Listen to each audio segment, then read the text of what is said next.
Council will call the meeting to order. For the record, is July 25th, 2023 at 4:32 PM. We'll begin this afternoon's work session with roll call attendance. Thank you, Mr. Mayor. Councilwoman Strader. Here. Councilman Overton. Here. Councilwoman Burrow. Here. Councilman Cavanagh.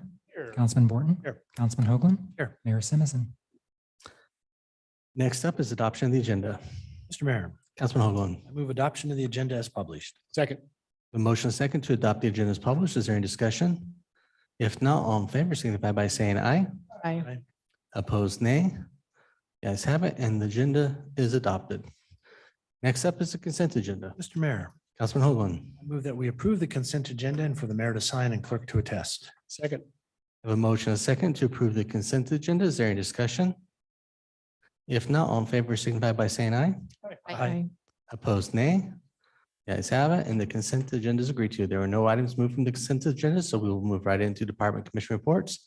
First item up is item 17, which is a public employee retirement system of Idaho update. I don't know if we'll have Eliza Storms and Don Drum here to present.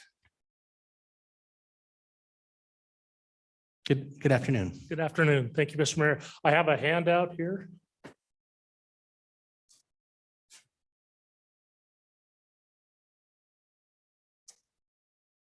While he's passing those out, my name is Don Drum. I'm the Executive Director of Percy. I have with me today my Deputy Director, Mike Hampton. So we're both here. Hopefully we can answer your questions. What I understand that you want today is just a brief update on Percy. And so I've tried to keep this at what I think will be about 10 minutes and then allow whatever time you need for questions. So if we go to the second page there, that talks about the welcome, and I'm going to give you a snapshot of what happened to Percy in 2023. I'll focus on two areas, the statutes and the two statutes that basically impact the re-employment of public safety officers, which is kind of a hot topic right now out there. And then I'll give you a kind of an update of the board's actions to hopefully sustain the fund in Percy and what they're doing to make sure that happens. So if we go to this page here, the snapshot of 2023, when you look at this page, you can see that we gained about $1.2 billion in assets this last year. So fiscal year 2023 was much better than fiscal year 2022 for us. We actually had a loss in 2022. The other real important number on here is the amortization. So you can see at the beginning of the year, our amortization for the unfunded liabilities was in excess of 100 years. You can see at the end of the year, it was down to 12.8. And I'll talk why and how that big change came about. You can see on the far right-hand side there, the membership. So we have 76, almost 77,000 active members. We've got 55,000, just over that, retirees, and we've got over 868 employers in Percy. So there's a lot of people in Percy. Things that happened this year is we hired a new CIO. We actually got a new board trustee. Lori Wolf from the state is the new trustee. Celia Gould, who was the director of agriculture, she went off the board. And the biggest thing probably that happened legislatively was the change in the return to work reemployment of public safety officers. I'll talk first about the statute associated with the amortization, because this is going to be a key and when we get to contribution rates. So the statute says that if the unfunded liability for Percy is 25 years or greater, the board must take action. And the only action the Percy board can take is they can propose to adjust contribution rates. They cannot change benefits. Only the legislature can change benefits.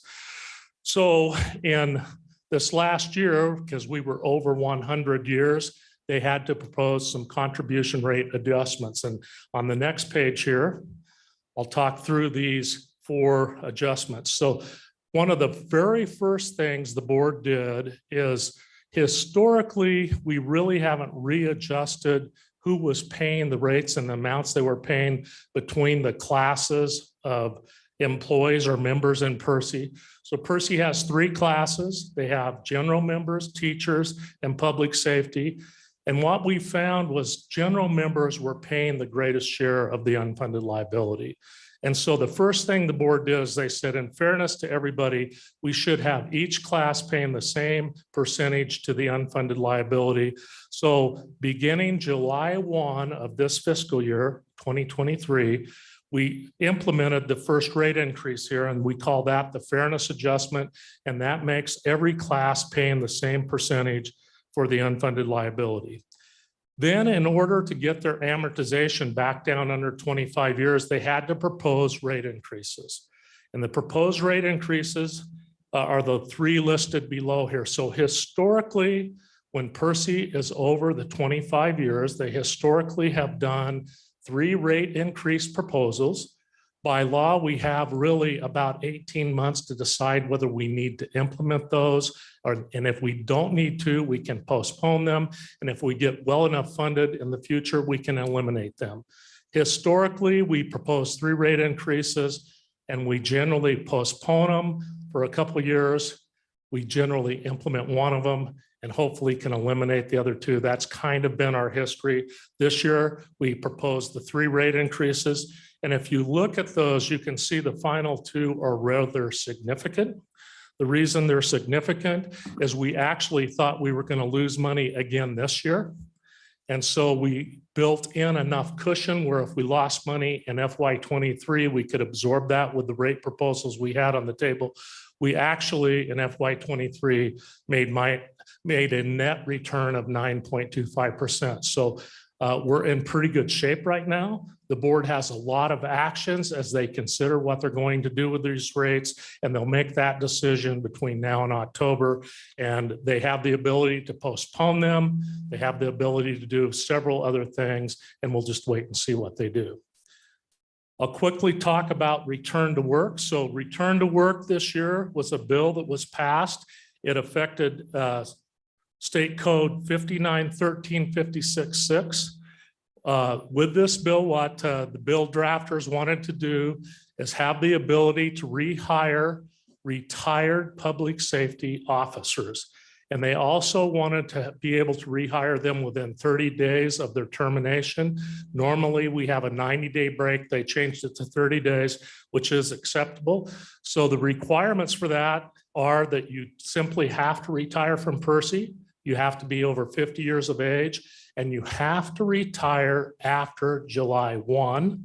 And then you cannot return till after August 1st, because the rules in Percy say that you have to receive your first retirement benefit to be considered retired. So an employer has a choice. You do not have to hire these people, but you can hire a person who is a retired public safety officer. You can return them to any position in the city. So it doesn't have to be public safety. It can be a general position.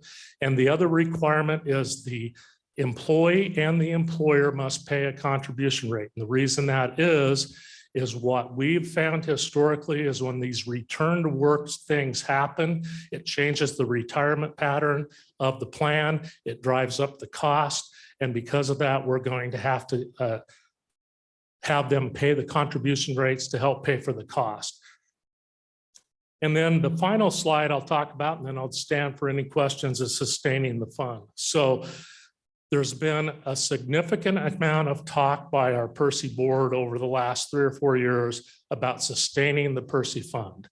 And so Percy statute allows for a mandatory 1% COLA for retirees. And then the board has the discretion to give the retirees the amount of the CPIU for that year, August CPIU, up to an additional 5%. So if the CPIU is 6, they could give 1% mandatory and a 5% discretionary, but they don't have to give the discretionary. Historically, we've tried to keep all the retirees whole. As a matter of fact, up to 2020, retirees were whole. They had been caught up on all the CPIU payments. But we're having an expanding number of retirees, and pension COLAs are fairly expensive. A 1% COLA today costs $130 million. And so this last year, with inflation at 8.3%, we actually only gave the 1% mandatory COLA, which was a little frustrating to some people. But I think the important message for everybody to understand is if we go out and willy-nilly discretionary COLAs, it can drive up the cost of the plan. Active employees would have to pay for that cost. And the board is not going to do that and put the plan in jeopardy of not being able to sustain the plan. So we're going to use good diligence on deciding when and if we can give COLAs. We still want to give COLAs. We want to keep the retirees whole, but we will not do it at the expense of the plan, and we will not do it and put that burden on the back of employers and the active employees. And so maybe with that, I'll just stop and answer any questions you might have. Thank you, Don. Council, any questions? Mr. Mayor, Councilwoman Schrader. thank you very much. It's Liz, Councilwoman Streeter. Sorry, I can see you looking around, so appreciate you coming. I have a few questions. One question I had, just if you could clarify, because we were looking in our future financial plan, and we saw these rate increases in the next couple of years, and they were significant. Can you talk a little bit about that? You said you sort of built your rate increases in the future, assuming that you had another year of poor returns. So what kind of returns are you targeting, and what do you need to achieve to avoid those, or when those will be implemented? Mr. Mayor, Councilwoman, that's a really good question. So Percy has a assumed rate of return for a net 6.3%. So we assume every year, and we build our contribution rates based on a return of 6.3%. And so what we did last year, as we had that loss and we looked at what was happening and we got into the board meetings where they were discussing rates, we had a bunch of our investment experts in the building that day. And at that time, the market was upside down. So if you watch the market, it's going sideways and up and down quite a bit. And so at that time, the board asked those experts what they thought we might expect for return in FY23, the year that just ended in June.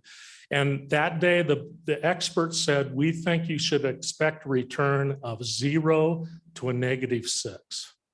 And so the board then asked me, they said, what do you think we should do?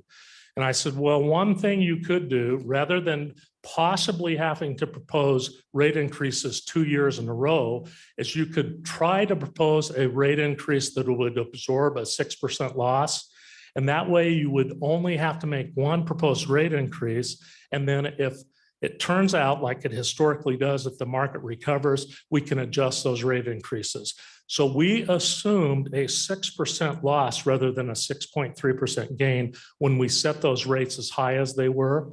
What we actually wound up with was a 9.25% gain. So we outperformed our assumed rate of return. So we're about 15% higher than what we thought we would be, which really opens the playbook for the board on what they might want to do with the rates. So they could go in, they could do like we historically have and simply postpone those rates and move them 1 year out into the future. They could go ahead and postpone some of them and change those last two.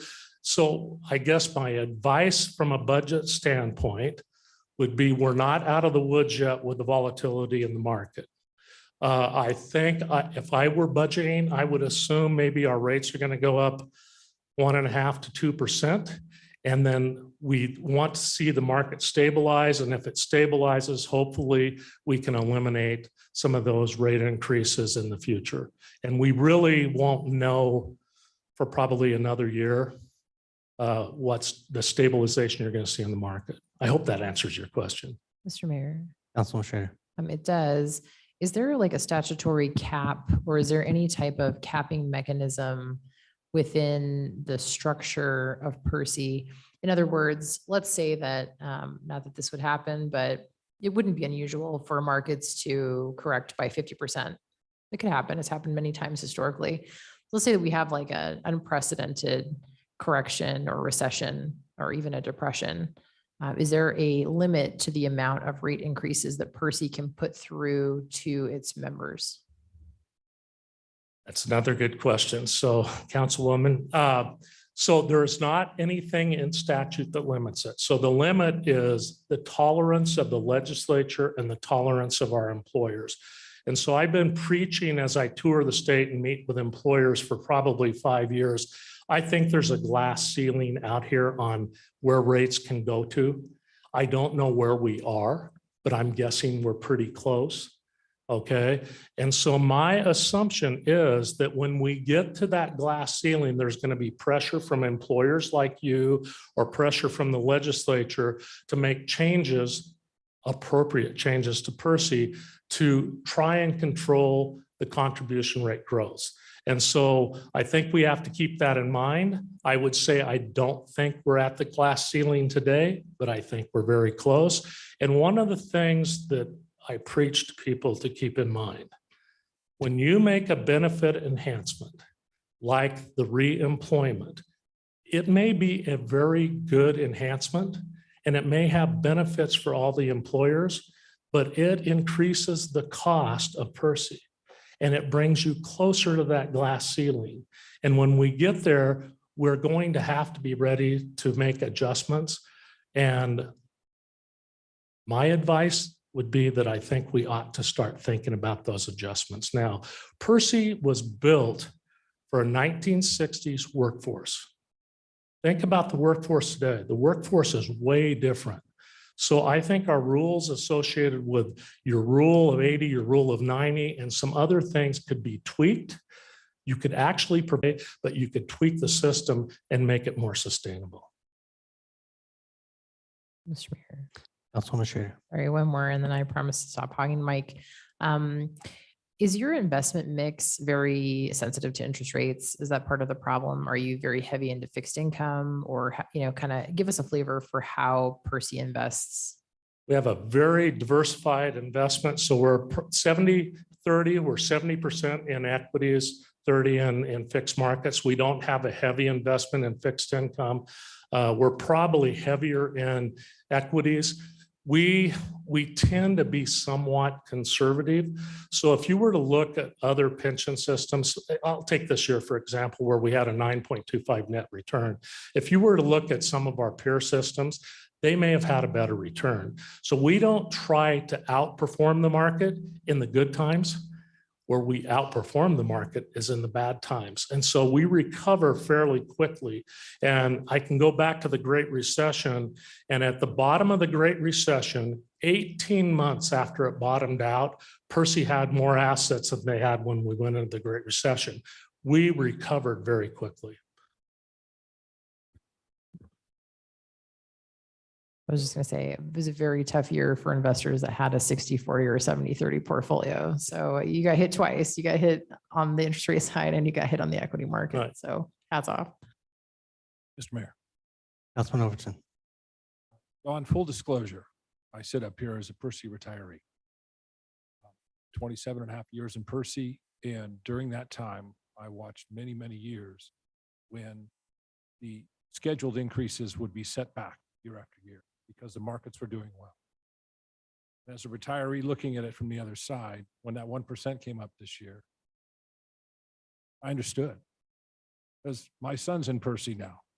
And I don't want to see that all the officers and all the teachers and all the staff members that are paying into Percy have to continue to pay higher and higher rates just to try to increase the retirement cost of living. It's understandable. You guys have always run a very conservative fund. When the market turmoil happened 10, 15 years ago, Percy was listed as one of the top 10 funds in the nation for how it was run through those times of turmoil. And I appreciated that because I watched so many funds throughout the country that were not run that way, that were on the ropes. And I've appreciated how Percy's been run all these years, and it encourages me what you're telling us today. I'm a little concerned about the new statute, but we're not going to know the full impact for a few years on how that's going to cause any disruption or cost. But I have a lot of appreciation for what you guys have done and how it's run today. Thank you very much. I might add something to that, even though there wasn't a question, is, we've had some people criticize us for what we did in regards to COLAs this year. So Social Security gave an 8.3% COLA, I believe. And what we've told those people is we are not Social Security. And if you listen to the news on Social Security, prior to their 8.3% COLA, there was a projection that they would adjust benefits down to 80% of what they are today in 2035. After they gave that COLA, I've heard that that adjustment may occur sooner. Percy is not going to make decisions to provide COLAs that have a direct impact to the benefit we pay to our retirees. The benefit to me is more important than the COLA. Councilman Cavanagh. I got computer issues. Appreciate Councilmember Overton asking a question kind of along the lines where I was coming from. He did much more articulately than I would. But my question to that point, that was also somewhat around your board members. Are all Percy board members also Percy contributors? Good question. So Percy has 5 board members. 3 of the board members, when they are appointed to the board, cannot have any previous Percy service. So they get service when they're on the board, but they can't have service prior to being on the board. 3 of them. 2 of the Percy board members have to be active employees when they are put on the board with 10 or more years of service. So right now, our 2 active employees, one is, she recently retired. It's Joy Fisher from the U of I, and then Lori Wolf, who's the administrator of the Division of Human Resources, is on it. She just came onto the board. And the smallness of our board is a real benefit to Percy. Other boards have up to 25 members. A lot of them have 15. A lot of them are divided between politicians and union people, and they use the pension to negotiate. That's why California, Illinois, New Jersey, and some of them are in trouble.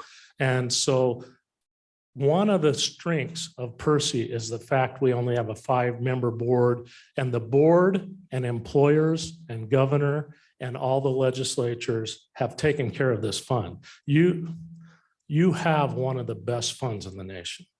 And it's really, the people at Percy deserve some credit, but not a whole lot. It's really because of all of you and all the people I mentioned that deserve the credit for taking care of this fund. Mr. Mayor, maybe 1 or 2 more real quick, if I may. Councilman Cavanagh for the duration. Thanks. Appreciate you kind of spotlighting statute 59-1356. Don, does that also impact part-time employees, or is that only specifically related to full-time employees? If somebody retires and comes back in a full-time capacity, or so they came back and worked, half-time, quarter-time for a jurisdiction? Mr. Mayor, Councilman, so that's a really good question too. So basically, Percy actually right now for general members and public safety employees has 2 return to work laws, and there's returning part-time. So I'll start with the part-time.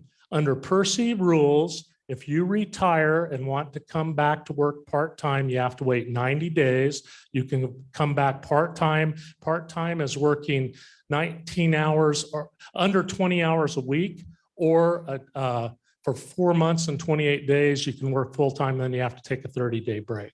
Okay. If you're retired and working part-time, it may not be advantageous to you to go to the new public safety rates. So the new public safety deal is you're not eligible unless you retired after July 1 of 2023. If you're retired and you want to go back in that capacity, you have to pay contribution rates at the public safety rate. As part-time, you don't pay any contribution rates, okay? So the old part-time rules are still in effect. People can utilize that. My advice to somebody is if you're thinking about going full-time under the other thing, I would talk to us and find out the real impact to you before you do that. It's not really, it may not be advantageous to you to do that. Just maybe lastly, Don, Mike, again, appreciate you guys being here. This is both educational and enlightening every time that you're here before us. So recognize so much of your work is guided by state statute and through our legislature. What advice or direction are you giving to local jurisdictions? I mean, if you had a magic wand, is there anything that you wish local jurisdictions would do more of, less than, incorporate, drop? Any advice to give us? That's a loaded question. So I guess my advice to employers is always understand Percy. Percy is a key component of public sector employment in Idaho. One of the valuable reasons that we're able to attract and retain public employees is because of Percy. Everybody knows we don't pay public employees the private sector rates, but the private sector does not have Percy. And so I always tell people, you have to stay engaged. You have to understand. And I think at this point, now I'm getting ready to retire. And so I'm going to speak maybe more freely than I would otherwise. I think Percy's at a crossroads here. So I talked about the 1960s workforce and the workforce of today. We talked about the higher proposed contribution rates. I think there's going to be some questions from employers and the legislature about Percy in the next, I'm going to say 1 to 5 years. And I think we all have to be prepared to make the appropriate adjustments to Percy to be able to sustain the fund, to keep it as part of your compensation package at the employer level, and to make sure that we protect this fund for future employees. It's very valuable. And so I will try and stay engaged in my retirement. And you as on the city council, as engaged as you can be in understanding what legislators are saying and contacting us at Percy's. Although I won't be there, I'm probably going to be doing something that you can contact me, but you can definitely contact Mr. Hampton. Council, any additional questions? Mr. Mayor, Oh, yeah, I was gonna say, Mr. Porter, anything you want to get on the record? no, I'm just going to jump on the thank you train. So Don Drum, Mike Hampton, your whole team does deserve a lot of thanks. And your point about the value of the Percy component to compensation for public employees is a really big deal. It cannot be understated. So we all benefit and appreciate the ability to use that as part of our recruitment of the talent that we have, like the other employers that are all members of your organization.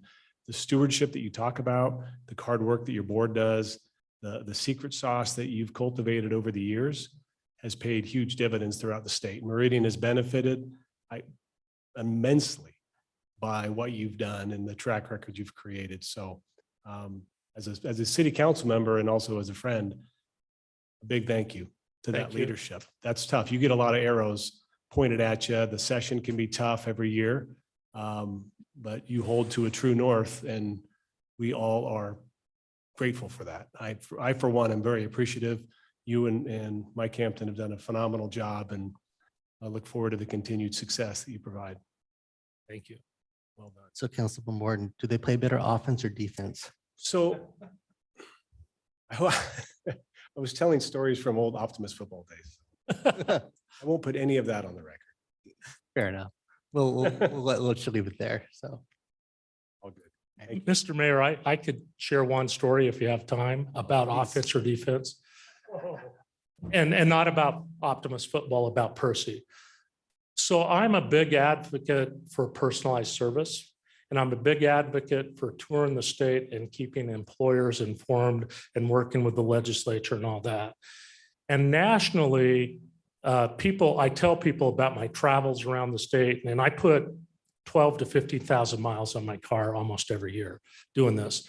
And sometimes they talk to me about being out of the office all the time. And I talk to them the value of that and how we educate people, and people understand it, and they talk to their legislators. And in Idaho, we're one big team. And so we brought the national conference to Boise about 3 years ago. And we were at the Capitol, and this tour guide took everybody up into the gallery and starts talking to them. And he says, "Who are you people?" And they told him that they were with National Pension Systems. And he goes, "Hey, have you heard about Percy?"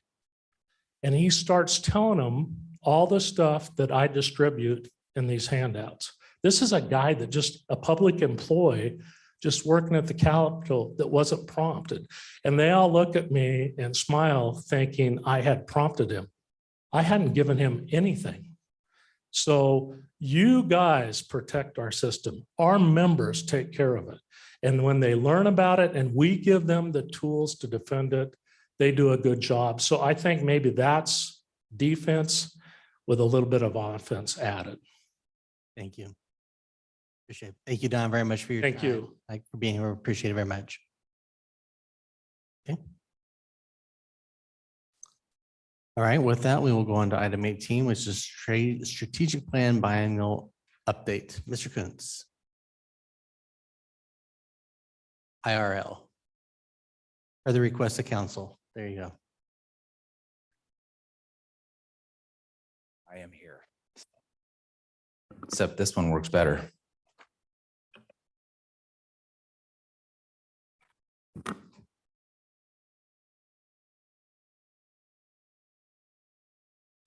So good afternoon, Mr. Mayor, members of council. I'm here to present the biannual strategic plan update for our 2021 to 2025 strategic plan. I got really inspired by budget meeting jokes, so I'm gonna give you one real quick. So what do you call a reluctant potato?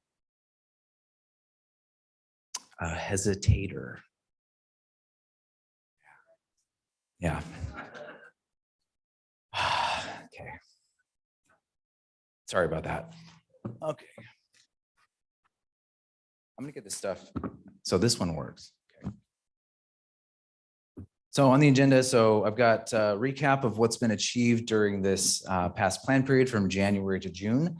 Recap by focus area of key highlights of work that relate to achievement of the goals in the plan. I've got ongoing execution and then answering any questions you might have. So fairly standard.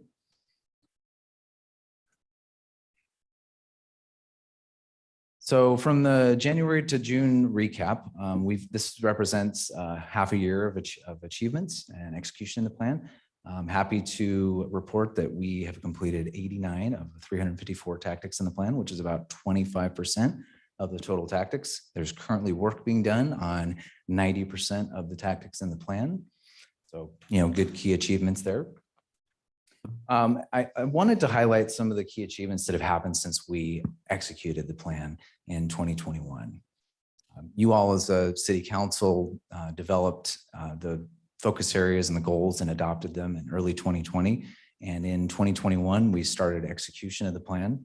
So some of the key highlights include our Parks Master Plan update, along with our urban forestry plan, the Lakeview Golf Course, and setting in those guiding principles in their master plan, guiding important projects and outlining the future of what it means to be a vibrant, sustainable community. Police and fire have taken important investments in design, development, and staffing of our fire stations and precincts. Our staff and partners has also taken action under Linda Road and associated design and public communication for our transportation commitments. We're currently growing responsibly with an emphasis on safety through our streetlight master plan, intersection and pedestrian task force, and updates to our open space and amenities requirements, package for developments. And, more recently, you also heard on the solid waste master plan. So there's a variety of key achievements that have happened in the plan to support our community and our community's desires.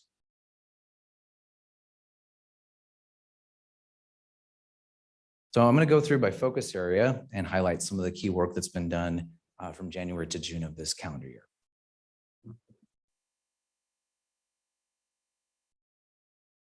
Under responsible growth, which is about enhancing our long-term comprehensive vision and prioritizing infill development and encouraging affordable and diverse housing options. Staff has been currently updating the staff report template and getting additional feedback from planning and zoning. These reports will also include analysis on mixed use, longer-term impacts on remaining zoning types, and underserved areas, along with adjacent development impacts. They'll be working on bringing that to you in the next few months. Our economic development team and community development are currently researching how to best utilize improvement districts, both local improvement districts and community improvement districts. And they'll be engaging with external SMEs that work with CIDs and LIDs to gather a better understanding of how each one of these tools works and present that to you. Under transportation infrastructure, which is about prioritizing a safe and connected community, including partnerships, pathways, and congestion challenges. Linda Road Overpass design has continued to move forward, and they're currently at the 75% design review. We expect a substantial completion of that towards the end of the year. And Keller and Associates has been continuing the right-of-way conversations as progress moves forward there. Conversations with ITD are advancing and they're in their STIP, but as of yet are unfunded. On our pathways, you heard earlier early in the year from Parks on our 5 Mile Golden Spike to connect 10 Mile and Black Cat. And that started, significant work has started connecting those pathways throughout the system. With increasing safety and accessibility of services, we had our initial meeting with the Intersection and Pedestrian Task Force Safety Task Force to review intersections and define opportunities to improve safe travel. We've also completed our streetlight master plan update to formalize underserved areas in Meridian and to add LED lighting options throughout the community, which will both impact safety and crime.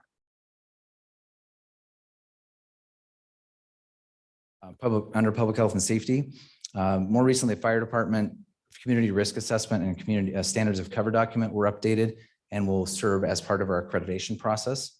The self-assessment will be updated, which will include a 500-page organizational diagnostic, and we should have most of those approved by the end of 2023, which will help serve the community better with the improved ISRB rating. As far as public works, the sewer master plan is currently in. Vincent, do you want to advance your slides? Oh, absolutely.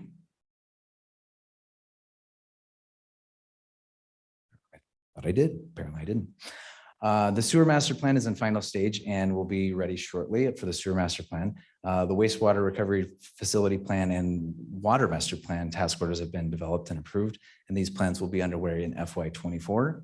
And currently the digester 6 and side stream treatment projects will be starting construction shortly. Under vibrant sustainable community, Discovery Park Phase 2 has been moving forward rapidly with the bike park and skate park construction, and we'll be continuing with seeding areas with the grass throughout August. Lakeview has heard from the park staff on long-term plan for the clubhouse, bathroom, and shade structure. The shade structure is currently being engineered and we will be installed when building permits are obtained. And the irrigation system and concrete paths are currently fully operational. The solid waste master plan was brought before you for review in June and will guide our waste stream diversion and detail out some communications and program goals. Public Works will also be applying for energy efficiency funding and for CFP projects in FY24 and 25, which I believe you guys heard about in the budget discussion. And under government excellence, our Innovation and Change Academy recently launched our internal innovation portal, which will help with help from IT, which will help track, communicate with employees about their process improvements. This project eliminates paper forms, provides management with data through use of Power BI. Our community development department is also working on a process improvement related to the easement process, as well as improvements on how we receive and provide feedback to our customers. We also implemented a recognition program for our process improvement program, the Innovation Change Academy, that provide an opportunity for the community to lunch and learn with sessions and also to work with our various providers in the community to talk with them about process improvement projects. On the My Meridian podcast, we've had over 3,100 downloads and are currently recording season 2 of this successful program. So kudos to Sahan and the communication team for that. Obviously, you guys heard that we made some major improvements to the website. So that was a key major accomplishment there. As far as ongoing plan execution, we are continuing to evaluate data from the citizen survey. We're partnering with a consultant to continue to examine our planning and zoning and traffic services, which were areas of opportunity in the citizen survey. So we've had several focus groups and look to develop additional survey instruments and apply some of those things to the 2024 citizen survey, which is an essential tool for our strategic plan because it's a big key of our outcome measures for that plan. In December, I look to update you as kind of a mid-plan review because that'll be about 2.5 years in. So it'll be a little more in-depth review of where we're at, where we're going to be, what we expect to accomplish in the back half of the plan. So looking forward to the future, we'll also be looking to align resources for the next strategic plan and then gather ideas for policies and future implementation ideas. And with that, I stand for any questions if you have any. Thank you, Vincent. Council questions for Vincent? Mr. Mayor, Councilwoman Pro. thank you. That was fantastic. Love hearing all the victories, right? It makes us get us a big picture sense of what actually has been accomplished when we're making all these small decisions every week. Could you talk about, I believe you said that there were staff that were going to be studying about CIDs and LIDs. Could you just give us maybe an understanding of what the intention was and kind of what the background was leading to the decision to look into those options as revenue generating sources? Sure, Councilwoman Perot, what I know about it is I know that the economic development staff has engaged on those topics on how to better utilize them from firms that have typically done that. But I don't have enough information to really give you a lot of information on that, but I could probably bring something back to you. And I can answer that question. I mean, really, this was just when we look at the ways we can have growth, pay for growth. These are just two other tools that the city traditionally has not utilized. And part of that's been to make sure we understand what would be the impacts to whom if we were to want to look at utilizing them from that standpoint. So we actually we did have a conversation about a month ago with a firm that specialized in these, and it's still in the analyzing the information process. But that's really what it was, is just like, if we want to deploy this tool in certain areas such as Southwest Meridian, that's probably the area that you could, where we've had some challenges, where we have roadways which are currently impacted by county developments, that if we wanted to see offsite improvements, this is a way that we could engage with the development community if we were wanting to see growth in that area. Mr. Mayor, Councilwoman Pro. thank you. I think it's always important to know what options are available and to at least know what tools are out there. Our neighbors to the south had done an LID for their sewer plant, and it was tough for them during the recession. So it's good to maybe even chat with them at some point and see how you, I don't know if you ever recession proof anything, but what that looks like sort of in a long-term way to absorb the bumps, but also still accomplish what those funds might be used for. So I think whether city chooses to do it or not, I think it's great to at least know what the options are. So awesome. Thank you. Mr. Mayor. Councilwoman Schrader. I mean, I guess I have a couple things to throw out there. I sort of view it like the strategic plan should be able to evolve, and we should be able to add things. Like, it shouldn't just sort of stay like a static thing that just gets like refreshed every 4 years or whatever. So some things I thought that might be helpful to add would be, we've had some discussion about creating some type of a north-south corridor in our pathways network. So I think that's something that's worth considering.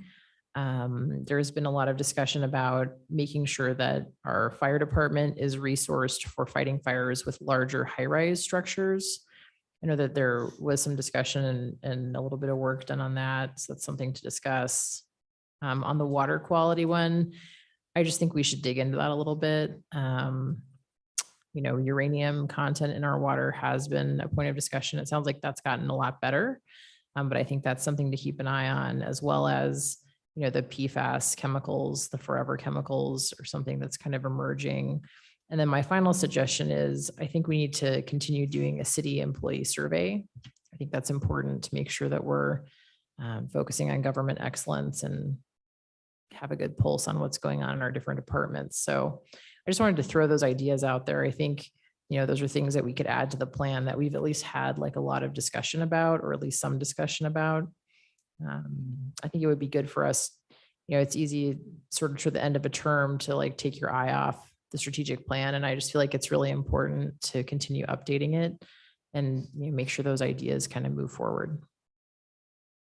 Yeah, Councilwoman Schrader, I agree with you that some of those things could be discussed with the departments. I know that the citizen survey, I had a conversation with with Debbie, basically. And, she's got some ideas about where she'd like to take it, her vision, and, just discussions with leadership on that. So, I take your input on that, and I'll have conversations with the directors. And if it happens to be something where it's going to change the direction through one of the goals that we adopted, or, changes to something in the focus area, that's in the purview of city council to go make that kind of change. So whether or not it rises to that level, or if we don't see that it matches one of those goals currently, that'd be where I'd say, like, as a council body, we need to make that decision.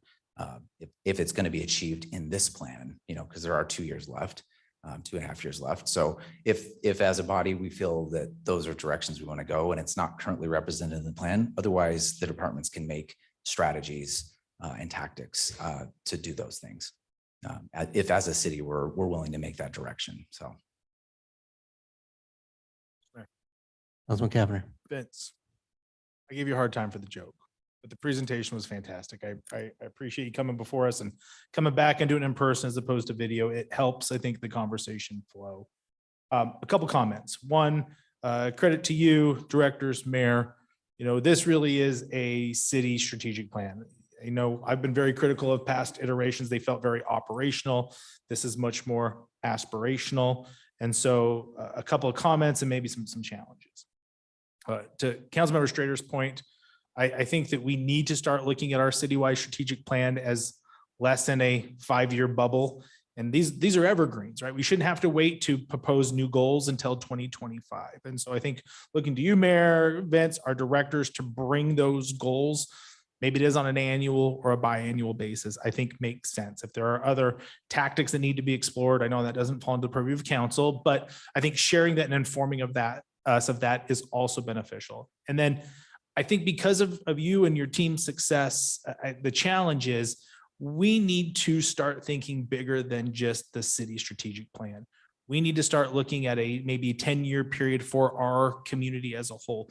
What is ACHD's strategic plan over the next 10 years? And how does that impact us? How can we be thinking about that and planning for that now? Our other partners like West Ada, our urban renewal district, mosquito abatement district, the county as a whole, really incorporating what those are and really bringing forth a community-wide strategic plan. So much of our work interweaves with others, and so many other entities work interweaves with us.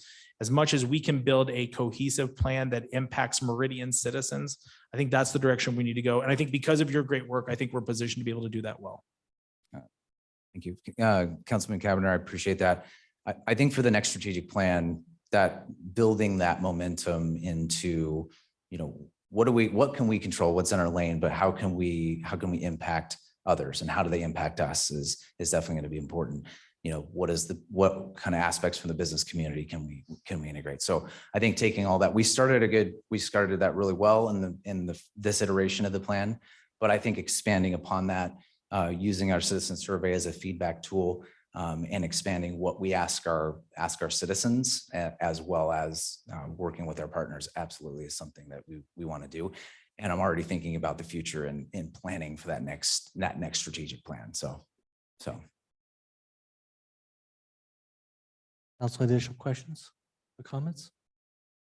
All right.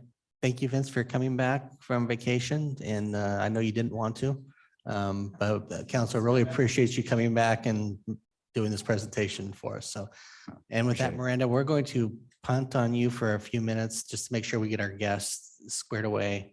Because we do not want to have to ask them to come back if we can. So well, with that, we will move on to item 20, which is an overview of the proposed franchise ordinance pertaining to Idaho Power Company.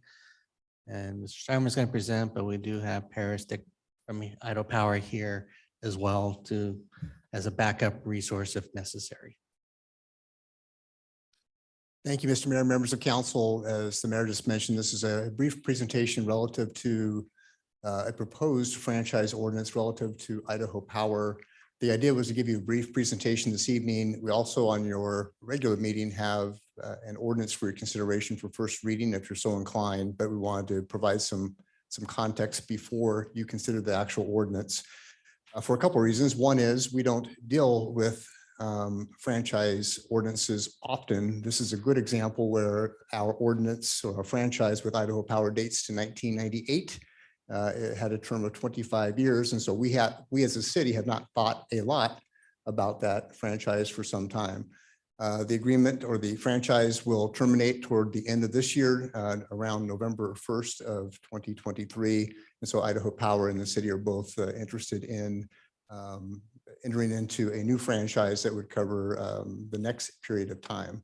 So that's what's before the council conceptually now, and then an ordinance at your regular meeting a little bit later this evening. The proposed franchise is very similar to the franchise that's been in place for some time now. It's largely governed by state law in terms of how the franchise works and what fees can be assessed and things of that nature. I think an interesting aspect of the franchise for Ada County and Meridian in particular is that you often think about, I think people often think about the franchises as an agreement that allows the utility to make use of the public right of way. Ada County is sort of a unique animal in that we have ACHD that owns and operates most, but not all, but most of the right of way in the county. And so the courts have dealt with this over time and have explicitly ruled that notwithstanding that arrangement, cities are the entities that issue and grant franchises for entities like Idaho Power. And so the courts have dealt with that issue and have ruled that it's a city that has the authority to grant the franchise, even though much of the right of way is owned and controlled by ACHD in our situation. The other kind of unique feature of the franchise is that by law has to be done by ordinance. So it's not a contract, it's not an agreement, it's an ordinance, and that's required by state law. And then there's some unique features that go with the passage of such an ordinance. So the requirement is, unlike our typical process for other ordinances, the council's required, if you're so inclined, would be to introduce the ordinance for first reading. Then we must wait at least 30 days. So a minimum, could wait longer, but have to wait at least 30 days before considering a second reading. And during that intervening time, the city has to publish a summary of the ordinance in our official newspaper, the Idaho Press, to give the public ample opportunity to know what's going on and to comment. There can be no changes after that publication occurs. There can be no changes that would be disadvantageous to the city. If that does occur, then the process has to start anew. So that's a unique feature of this franchise ordinance as well. Once the 30 days elapses, the council, then the process is somewhat similar to our typical ordinance adoption process: second reading, third reading, and a second publication. And then another unique aspect of this process is that once that occurs, per the terms of the ordinance, Idaho Power has 30 days to accept the franchise. This is in our ordinance, not in state law, but 30 days to accept the franchise. If they do not do so for whatever reason, whatever rights they may have gained under the franchise expire, and the city has the ability and the right to repeal that ordinance if necessary. That's highly unlikely, but another kind of unique feature. And then lastly, in terms of unique features, this is one of those rare animals, and typically to pass an ordinance, it's a majority of the council, or majority plus one. This is a situation where it has to be not just council members present, but it's a majority of the council as a body. So all 6 members, majority plus one. So for example, a 3-1 vote would not be sufficient to pass a franchise ordinance. You need to have at least 4 affirmative votes. Lastly, I guess I would say that the structure in terms of what this means for our residents and for the city and for Idaho Power, this is largely prescribed by state law. The state law essentially has a default franchise fee of 1%. That's sort of the floor, so to speak.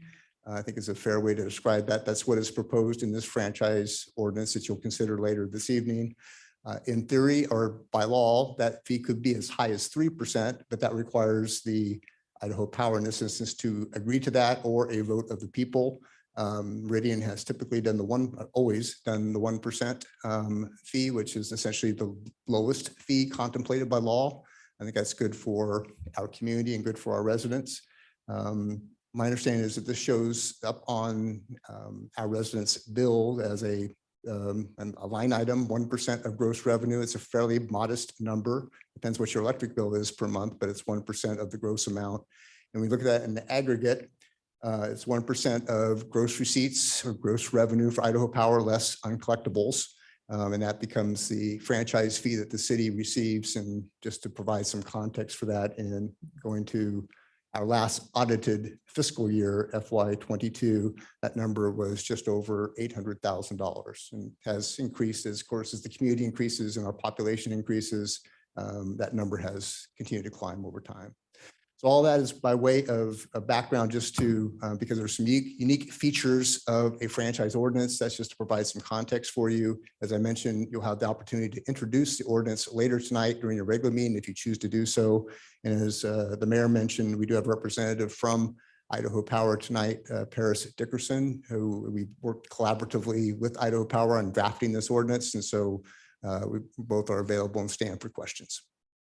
Thank you, Mr. Chairman. Council, questions for Kurt or Idaho Power? Mr. Mayor, Councilman Pro. just wanted to understand, as far as the franchise fee, it's gross revenues for the city of Meridian that's calculated on, correct? Thank you, Mr. Mayor and Councilwoman. Correct. So it's the franchise fee is based upon gross revenues collected within the city of Meridian, including as the city grows and annexes new property. So it's the revenue collected within our territorial boundaries. It's 1% of that gross number. Thank you. Councilman Cavanagh. I'm trying, Dean. Check. Thanks. Kurt, the proposed agreement's a 25-year agreement. Is that term dictated by state code? And if not, what's the advantage of doing a 25-year agreement versus a 50-year agreement or a 5-year agreement? Thank you, Mr. Mayor and Council Member. My recollection of the code is that there's a minimum of 10 years and there is a maximum figure, which I can't quite put my memory bank on. I want to say 50, but I might be mistaken about that. We chose 25 years, I think, because the thought being that it avoids having to do this type of process more frequently, but it also recognizes we don't really want to go much longer than that because the world changes and circumstances change, and we want to be nimble and make adjustments if need be. So there's nothing magic about 25 years. It could be as little as 10 years, and it could exceed 25 years. I think the thought process from the staff perspective was that's a good period of time that puts the franchise in place. It gives certainty to Idaho Power during that period of time for their planning purposes and expenditures and maintenance. But it's not so long that it locks us in as technology and the world changes. Mr. Mayor, quick follow-up. Councilman Cavanagh. Kurt, is doing an agreement like this fairly labor intensive for the legal department? Is it any different than any other contractor agreement that we put together? Thank you, Mr. Mayor, Council Member. This one actually probably, in the sense that we don't do it often, so it takes a little time to get reacclimated, so to speak. So I think that takes a little effort. The actual agreement or the ordinance in this instance is similar, not identical, but similar to the ordinance that exists now. And so to that extent, we had a good template to work from. So that made the project a little easier. So I think it was probably a combination of maybe a little extra work to get back up to speed because we don't do these often. But the actual ordinance itself, we had a lot we could use from the current ordinance. And so we didn't have to recreate the wheel. And then, Mr. Mayor, maybe just one more. Councilman Cavanagh. Kurt, was our last agreement then 25 years as well? Mr. Mayor and Council Member, yes, the last agreement was entered into 1998 and was for 25 years. So it'll expire at the end or near the end of this calendar year. You're welcome. Mr. Mayor. Councilman Schrader. Thank you, Kurt. Under section 7 of the proposed ordinance, I was just curious if the amount of minimum insurance has been increased since the last agreement, or if that's, by state code, or what's the background on that? Thank you, Mr. Mayor, Councilwoman. That was actually a point of negotiation with Idaho Power, and we had inquired and negotiated that figure as well. This number actually reflects the number in the current franchise.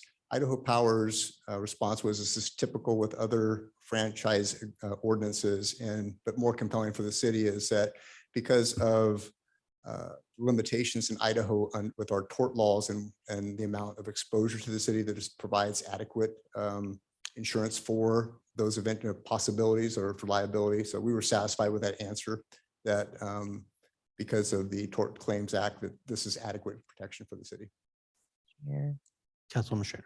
Sorry, but not being familiar with the Tort Claims Act, is there a maximum amount that can be awarded? And what is that amount? Thank you, Mr. Mayor, Councilwoman. Yes, under the Tort Claims Act, the cap essentially is $500,000 incident. Thank you. Council, additional questions or comments, or Mayor? Councilman Cavanagh? Asking for comments. Maybe I'm dating myself. This last agreement was passed when I was a junior in high school. So I'm somewhat reluctant to be supportive of a 25-year contract. I think 10 is more in the line. Again, not that I have any concerns, but to Kurt's point, a lot's changed in the past 25 years and a lot will change in the next 25 years. And I think giving us as a body the opportunity to address any changes, any type of franchise agreement, a 10-year cycle is something I'm more supportive of. 25 is a little long for my level of comfort. Maybe Kurt, a question for you. If legislature changed the franchise, does it impact what we have in place? They all of a sudden say, you know what, cities, we're not going to make you vote. You can take up to 3%. Does this lock us in to 1% if that law were to change in a 25-year? Mr. Mayor, that's a good question. So I'm going to sort of think out loud with you on that topic. So this is not a contract or agreement in the sense of a, sort of private party to private party or in the city with a private entity, but it does function quite a bit like a contract. I mean, it is laid out in that manner. So I would think the city would be, I think as I assess that scenario, I would be hesitant to recommend we deviate from the franchise ordinance that was adopted, even if the legislature provides some additional flexibility down the line. I think I would want to assess that very carefully before deviating from the franchise ordinance, because once we grant the franchise, Idaho Power relies upon that franchise to make decisions. And to the extent we change the parameters after the fact, I think we have some potential liability there. I guess to complete the thought, that somewhat supports Councilmember Cadner's thought that maybe a shorter time might be preferable for that reason, to the extent the world might change, not just in terms of technology like solar or other technology, but from a legislative perspective, that does allow some additional flexibility to assess it more quickly.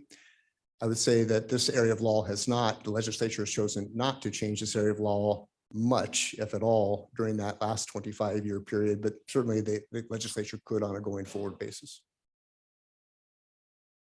Mr. Mayor. Councilwoman Schrader. Yeah, I would be curious to hear feedback from Idaho Power if, there's a real adverse impact from changing the contract term from 25 years to 10 years. I tend to agree. It's not a contract, but it functions like one. So, and 25 years is a really long time. This one? Yeah, okay, great. Thank you so much, Councilwoman Strader.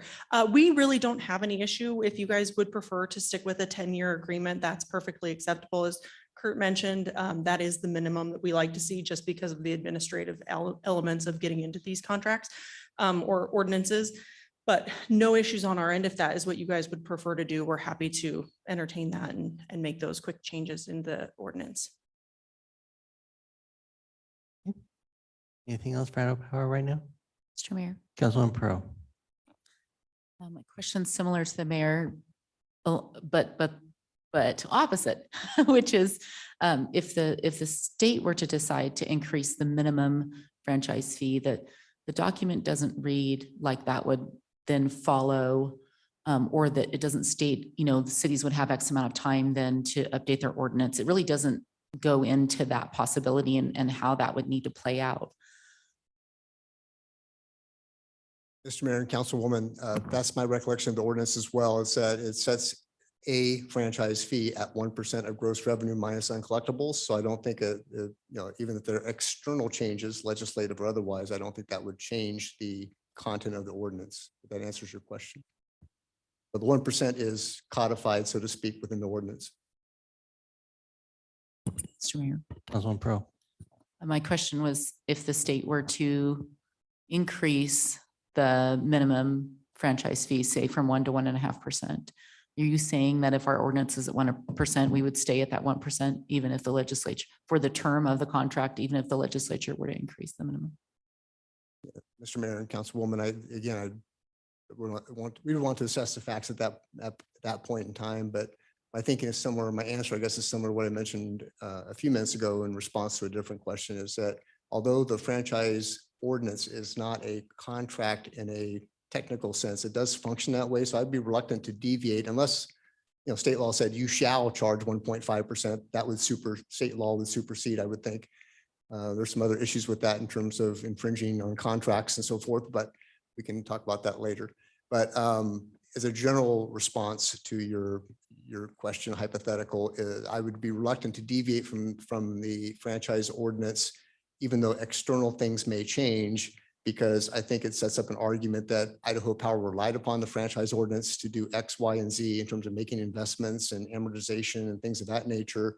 And then to the extent we change the rules after the franchise has been granted, I think there's a potential for an argument there that we've harmed Idaho Power. So I'd be reluctant to go there. Mr. Mayor. Councilman Hoagland. Yeah, and Kurt, yeah, section 15, I think, speaks into that a little bit, where amendment of laws, rules, regulations of the city of Meridian, state of Idaho, or Public Utilities Commission of Idaho applicable to this franchise. It says we have the rights and privileges hereby conferred may be changed, altered, amended, or modified upon mutual agreement between the city and the grantee. So I'm thinking, and there's 60-day notice and all that type of language, but sounds like there's some, if something gets changed out here in the world, we can go back and let's talk about this and maybe make alterations. Thank you, Mr. Mayor and Council President. I thank you for reminding me about that provision. So there is a provision for, again, not a contract, but I'm going to use the term amendment. There is an opportunity to amend the franchise as you just articulated or read from the ordinance. So there is a possibility that the two parties, the city and Idaho Power, could work together in that regard. My general sense is Idaho Power is receptive to, or would be receptive to discussions like that. Really, this is largely a pass through from Idaho Power to their customers. And so I think Idaho Power would be receptive if the world changes, law or otherwise, that Idaho Power has been a good partner with the city and has provided good service to the community. I have every reason to believe they would be cooperative. Sure. Councilman Cavanagh. Well, just because Paris is up, it's been a minute since we've had a representative from Idaho Power before council. So I just want to say thanks for everything Idaho Power does. To Kurt's point, you're a great community partner. You support community events. You educate our citizens. I know this time of year, people maybe dread the Idaho Power bill in their mailbox, but I think it's a good opportunity to remind that you guys do a lot that you aren't required to do because you really care about being an active member of our community. And I just want to say thanks. I appreciate it. Thank you so much. We really appreciate that. And always happy to come talk about anything you guys are interested in. Anytime you have questions generally about Idaho Power, we can always come and present to council about anything you guys are curious about. Bills do get up a little bit in this time of year. Council, any additional questions, comments, or direction to staff on length of time for consideration? Mr. Mayor, Councilman Hoagland. to that point, Kurt, if we decide to go to 10 years as opposed to 25, and it sounds like Idaho Power is willing to do that, how does that impact the timing of what we have up tonight? Can we amend that here now and then have that move forward with a 10-year as opposed to 25-year? Or does that, we have to come back in 2 weeks, and then how does that impact the timing of everything? Because what happens, I guess, second question then is, if we miss that November 1 date of the other agreement expires, what happens? Thank you, Mr. Mayor and Council President. So a couple thoughts there. One is I think if the council as a whole is inclined to change that time period to 10 years or whatever the number might be, I think we could accomplish that at your regular meeting when we consider the ordinance. We can make that change at that point in time. If you'd prefer to give that just a little more thought and actually bring back a clean version of the ordinance 2 weeks from now, I don't think that would be detrimental either in terms of the time frame. We intentionally started to work with Idaho Power early in the process so that we'd have this in place well before November 1st. And so even for argument's sake, if we had to wait 2 weeks to modify the ordinance and bring it back to you on a future agenda, we still have ample time to meet the November 1st deadline, so to speak. And with respect to your second question, I don't really know the answer to that. Maybe Ms. Dickerson has some thoughts about that, but to the extent we have a gap period, I'm quite certain that has happened in the state of Idaho and other jurisdictions, and we try to avoid things like that. We try to be on top of things and in front of the curve. But I don't really know the answer to that hypothetical. I guess the Councilman Hoagland. if we're going to be timely on this, if we decide to make a change and it takes a couple weeks, we should be good. I would guess. Yes, thank you so much, Mr. Mayor and Councilman Hogaman. Absolutely, we have to issue extensions on this quite often. In fact, we just wrapped one up in another area that the extension lasted for well over a year. So if for some reason we needed to open the books on this, we could certainly issue an extension that would cover in that meantime. And really the purpose there is for us not to have to forego those franchise fees that would be due to the city to allow those to continue while we continue the negotiation. So should we go down that path, we have a mechanism to do so. Okay. Council, anything else? All right. Thank you very much. Thank you so much. Thanks, Paris. Nice to see you. So council, what's your pleasure? Does anyone need to take a break before our regular meeting? Or do we just keep moving forward and try to? Okay, all right. Then with that, we will move on back to item 19, which is community development, Linda Franklin to Overland and Black Cat at McMillan cost share. Miranda, time is yours. Thank you, Mr. Mayor. Councilman members, I wanted to bring before you the Linda Road overpass, a little bit of an update on the project design and get your input on some aesthetic options.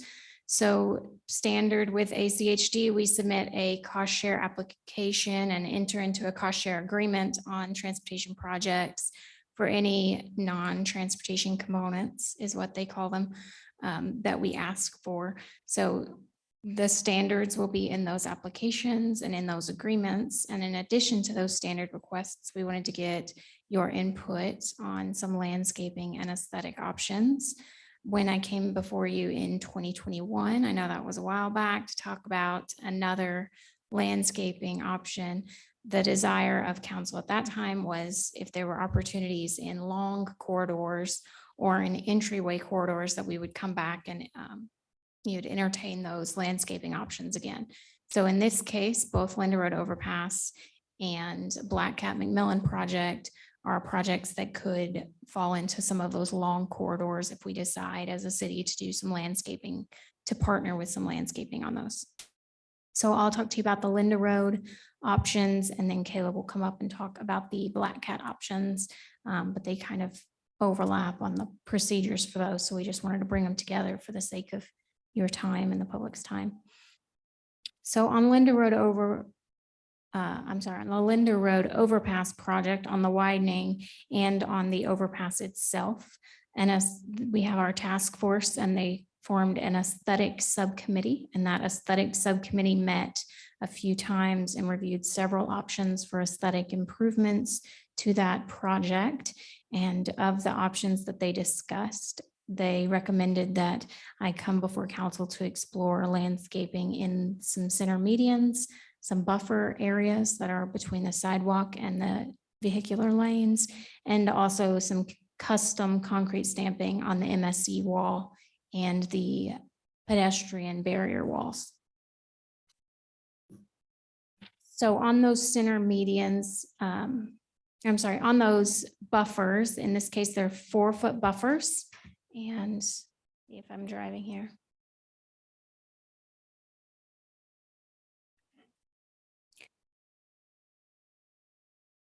Sorry, this mouse is. So those are 4-foot buffers. Like I said, they're between the vehicular traffic and the multi-use pathway.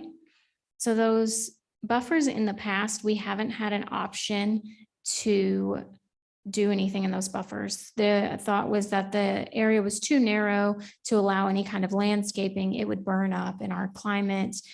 We've been working through a planning effort to produce a landscape matrix. And through that effort, the planning and the park staff thought that there may be some option in the future when this goes into construction to landscape that with some low maintenance, low water type vegetation. And also be aware that when I say landscaping, I don't always mean shrubs and greenery. Sometimes we're talking about some boulders and some rocks and concrete that would kind of intermingle with that greenery and give us some low maintenance options. So that softens the roadway. That would be here in these areas that you see. And for the full project, that buffer will continue from Overland all the way to Franklin. It's this blue area here this is an older design presentation, but that buffer will continue all the way to Overland through to Franklin. And it's this blue line here on this rollout. The only exception will be, of course, that there won't be a landscape buffer across the bridge. So then looking at the center medians, this is the area between the overpass and Franklin. There won't be any center medians between the overpass and Overland. But between the overpass and Franklin, there's a small area before Verbena that will not be landscaped. That is too narrow, but there's some longer areas approaching the PHP for the school. Just to orient yourself, this is heading north towards Franklin on this side along Linder. So we have a couple opportunities here for some long center medians. And in your packet, you can see an example of what's being done or proposed at USTIC. It's intermingling of some meandered concrete stamping with some semicircular vegetation areas that would also incorporate some low maintenance. And these provide vertical relief and aesthetic value. They have a tendency to slow traffic down and provide some relief to heat islands. There's lots of different benefits to these kinds of medians aside from just the aesthetics. Mr. Mayor, Councilwoman Strader. Miranda, is it okay to pepper in with like Yeah, questions? go for it. Thank you so much. So back in 2022, I know Mike Barton worked really hard with it was Dragon Desert Landscaping to help come up with a plan for one of our roundabouts that had like drought tolerant plants that helped us avoid having to put in irrigation costs, et cetera. I was just curious if we've considered a similar approach to the landscaping here. If it wouldn't be too much trouble to hear from him how that worked out. And if we're kind of thinking about that as a possibility, as opposed to, full irrigation with trees, et cetera. Just wanted to throw that out there.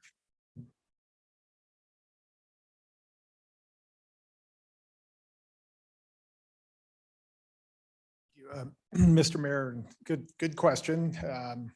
Didn't know that I was going to give an update on a previous project, but yeah, I'm glad you asked because both those roundabouts are complete. What we found with those, that the plants that Dragonwing Nursery has that are native to the foothills are really, really small sizes. So we had to source those elsewhere. And just due to contractor availability and the timing of the project, we tried to get stuff in the fall. We were thinking we could, and then it would be rooted and establish itself. So what we did is we put in a inexpensive kind of a temporary drip system, point source emitters in there to establish these plants. So yes, but not exactly the way that we talked about it in that council meeting.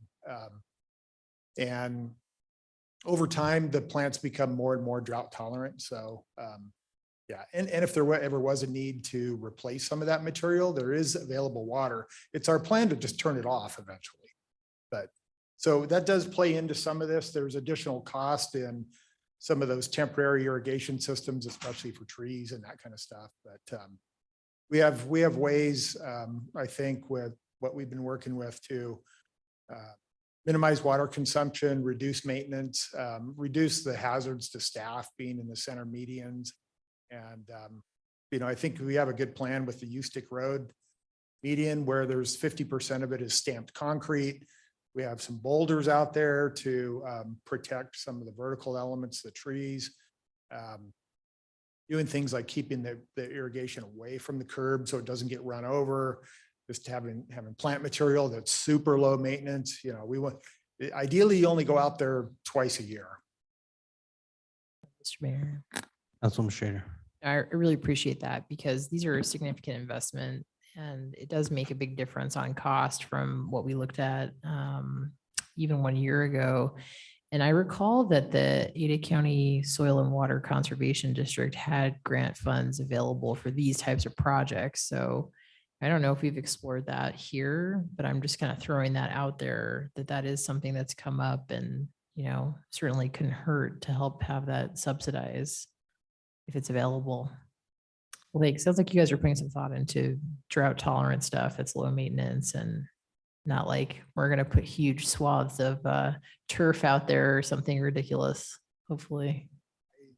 I wouldn't do that, you know. No, I mean, like I said, ideally, you know, it's low water consumptive, low maintenance, durable things. And if you can take up a lot of the space with non-living plant material, but still give it a little bit of variety and interrupt some of those wide sections with elements, I think it's attractive and can work out in the long term. And I think just from, at least in 15 years or so that I've been here, I don't think that we've put turf anywhere in or around a roadway project that I'm aware of. It still have places where we have to pull trucks off, even Meridian or others, but not turf. So I don't think that's in consideration. I don't think the ACHD will allow us to put turf in certain places anymore, which is fine too. All right, so Mr. Mayor, council members, I appreciate the question about the investment because that was my next point. ACHD has agreed on the USTIC project and on this project to give us a cost credit. So in the past, when we've kind of talked about these, there's been a discussion that ACHD would have put in concrete stamping. If we want to put in something different, then we pay for the something different outright. Recently, we've had conversations with them and it's being implemented USTIC. They've agreed on this one, that they'll do a cost credit. So anywhere that they would have spent money for the stamped concrete, they'll credit us the cost of that stamped concrete that we can then put towards the landscaping. Mr. Mayor. Councilman Pro. On that note, the estimates, the numbers that you have today, given that the project isn't even funded yet, do you anticipate those significantly changing on both sides, both the credit and the cost quotes that were received by the engineer? So that would probably be a question more for Mike, but from our conversations of trying to gauge cost, and especially at the time this was written, not having an idea when Linder would be constructed, it's really difficult. We don't have a crystal ball to know what that landscaping is going to cost in 2 years even.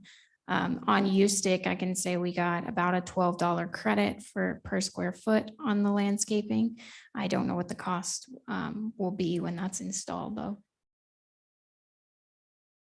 Since you mentioned, do you want to mention anything about when this project is at least tentatively moving forward? Yes, I will excitedly tell you that the most recent integrated 5-year work plan draft that came out yesterday, the initial draft does have this project in construction for 2026.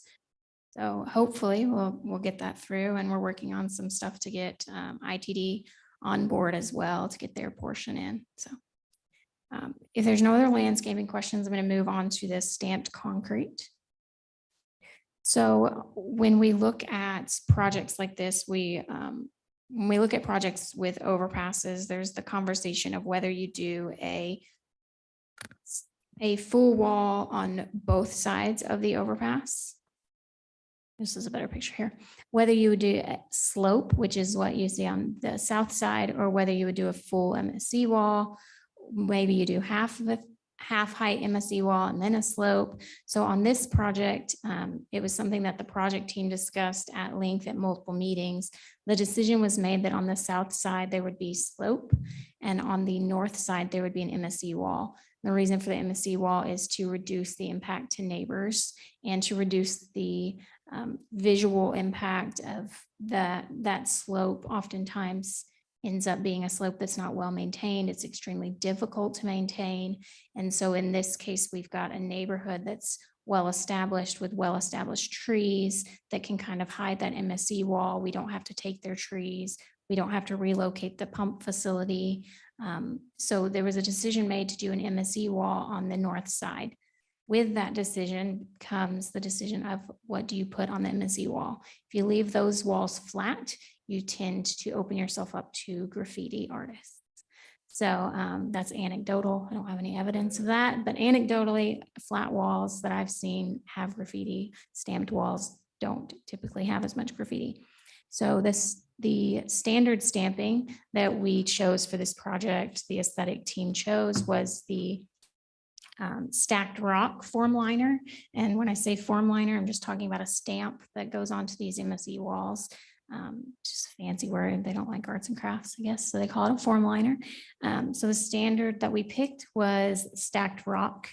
And then we discussed if we wanted any custom stamping. So similar to 10 Mile Overpass, there's a river rock pattern that runs along that was custom stamped.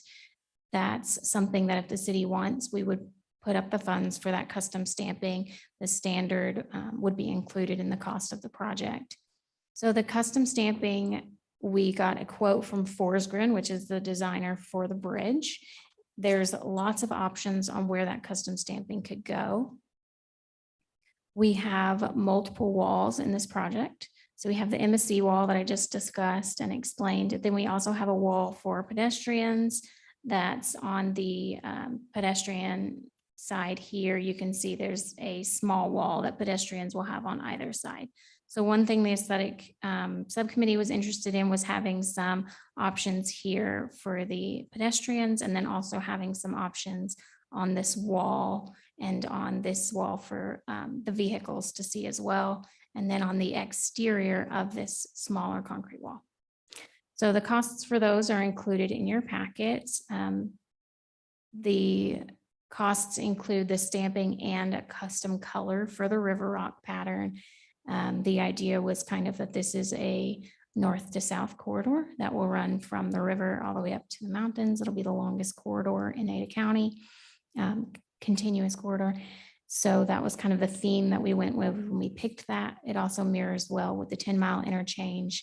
This will not include the custom stamp at 10 Mile. It has the family holding hands. This will just be the river rock pattern.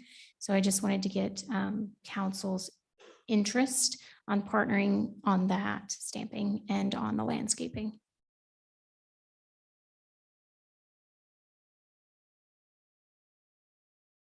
Mr. Mayor. Councilman Borden. I think it's fantastic. It's a long-term commitment.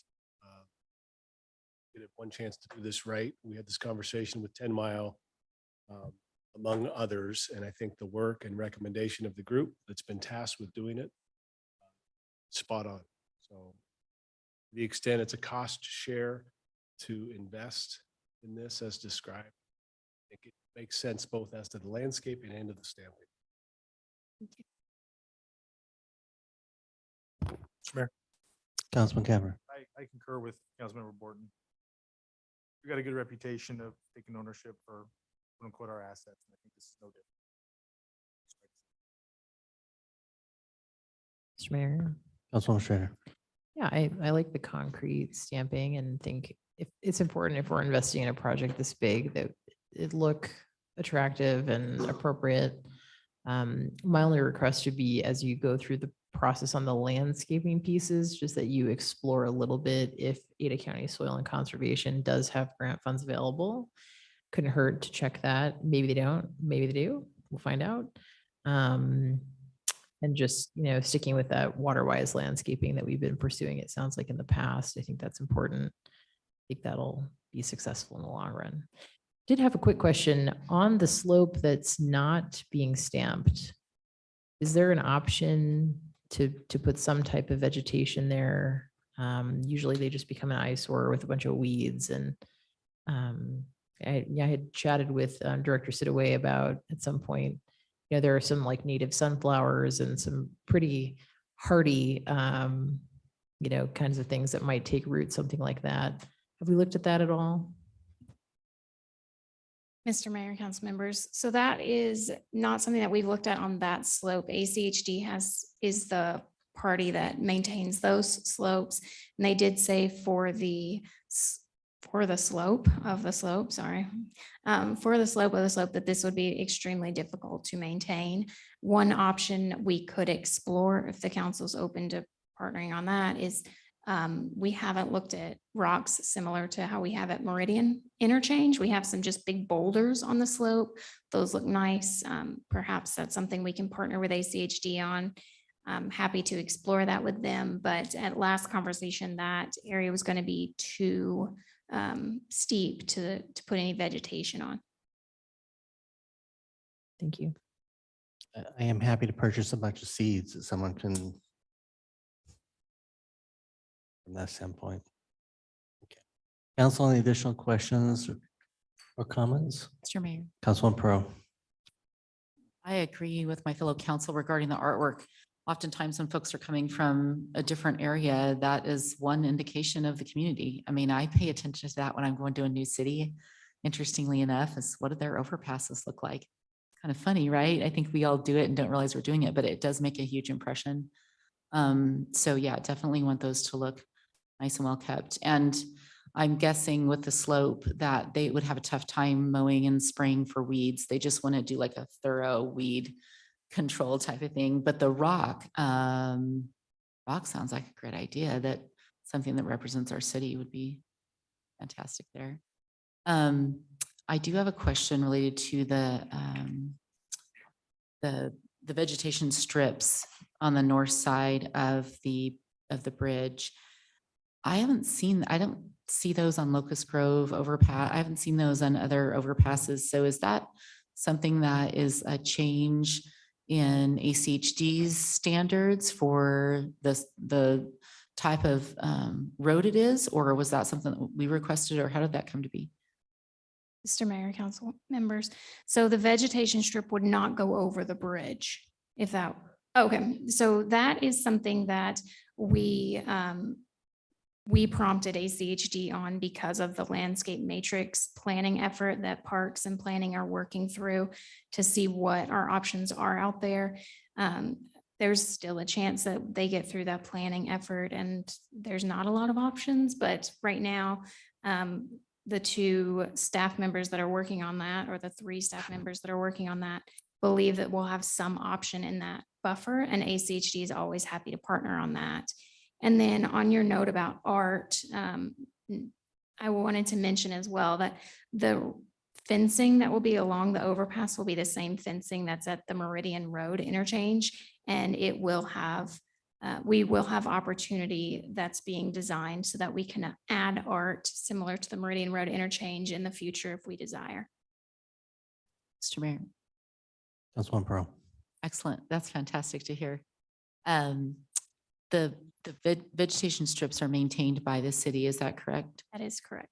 Is there cost aside, additional cost aside, are those really challenging to maintain? That might be a question for Mr. Barton, but it seems to me like that wouldn't be the easiest thing for us to do from a labor standpoint. So I'm curious what our balance is between the value added from an aesthetic standpoint and what the involvement is to maintain them.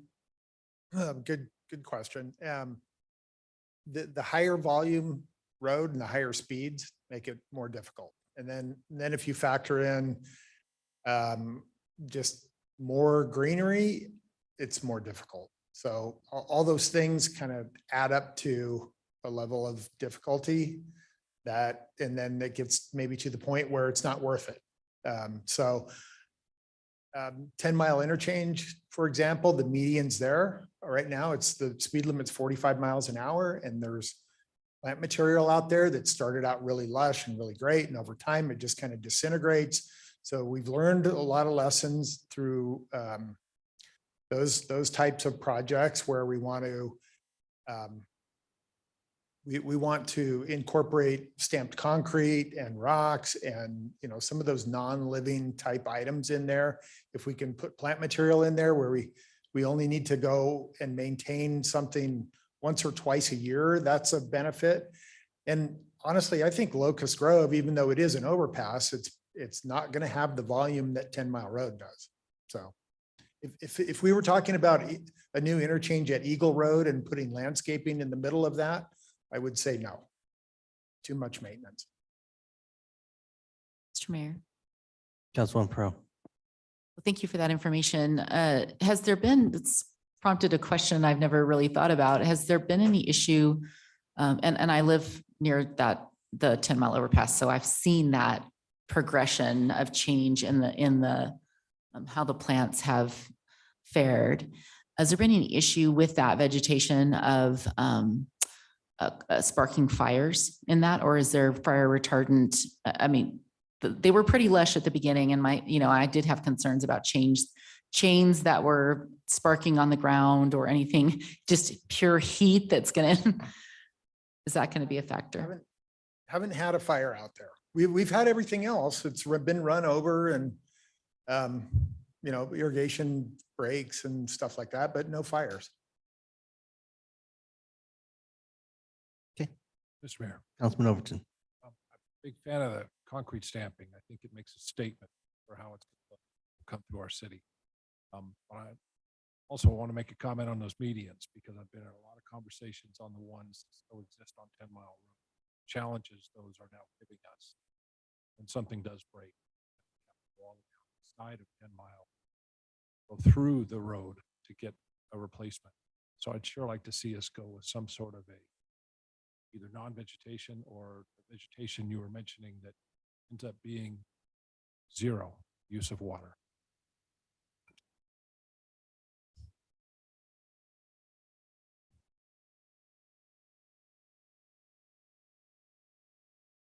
Council, any additional questions? Mr. Mayor, just to wrap this one up, I was involved with 10 Mile and working on that, the design, and it's discussion, and everyone has ideas, but it came out really well. So I think that stamped approach and doing the design work, it's worth it. And I agree with my fellow council members. It's something we should move forward with. Thank you. And I will give it to Caleb. He has some updates on Black Cat McMillan.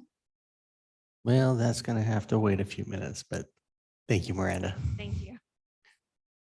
So with that, council, I think we have a plan to bring Caleb into the regular meeting from that standpoint. But with that, do we need to vacate item 21?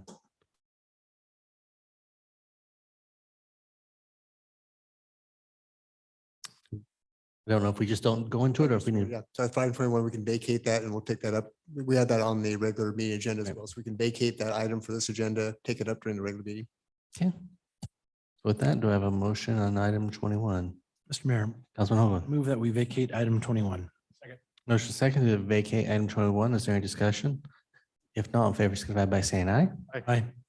Opposed, nay. The ayes have it, and the item is removed. Mr. Mayor, Councilman Hoagland. move we adjourn. Motion adjourned. All in favor, signify by saying aye.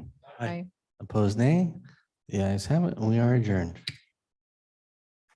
As soon as Chris is ready, we will go right into, we are ready, so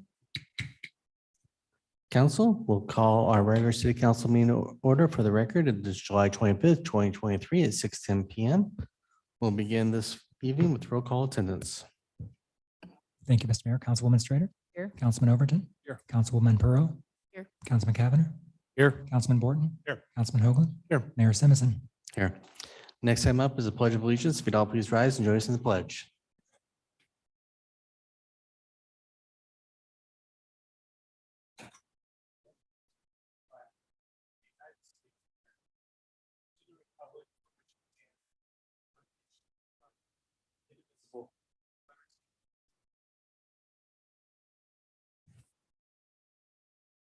Next item up is our community invocation, which tonight will be delivered by Jennifer Cavanis Williams.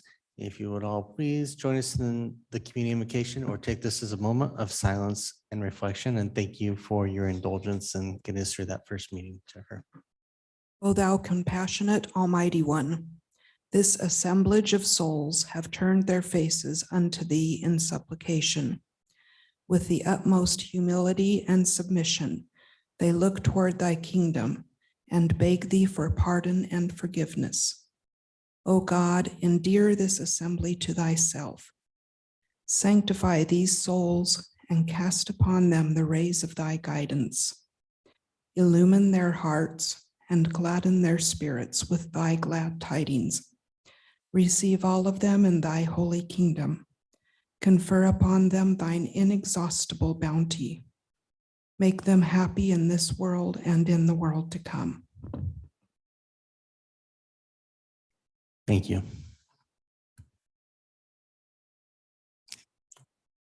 Councilman Hoagland. Mr. Mayor, for our agenda tonight, as we just discussed, we will be adding in item number 2 under action items, and that will be the community development discussion, Black Cat at McMillan, cost shares and design and options there. We also, I just note that the applicant is requesting withdrawal on item number 1. And we do have our executive session that is on the schedule. So I move adoption of the agenda as amended. Second. I have a motion, a second, to adopt the agenda as amended. Is there any discussion? Mr. Mayor, I'm sorry, can I interject?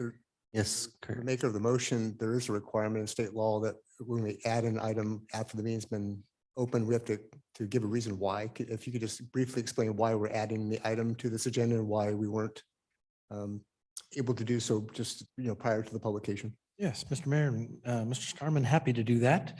We were not able to, the reason we're adding this to the agenda is we were not able to finish our business in the work session. And we had one item to go, and that was, and it is an important discussion for this landscaping and cost share item. And that's why we want to add it to the agenda this evening now. And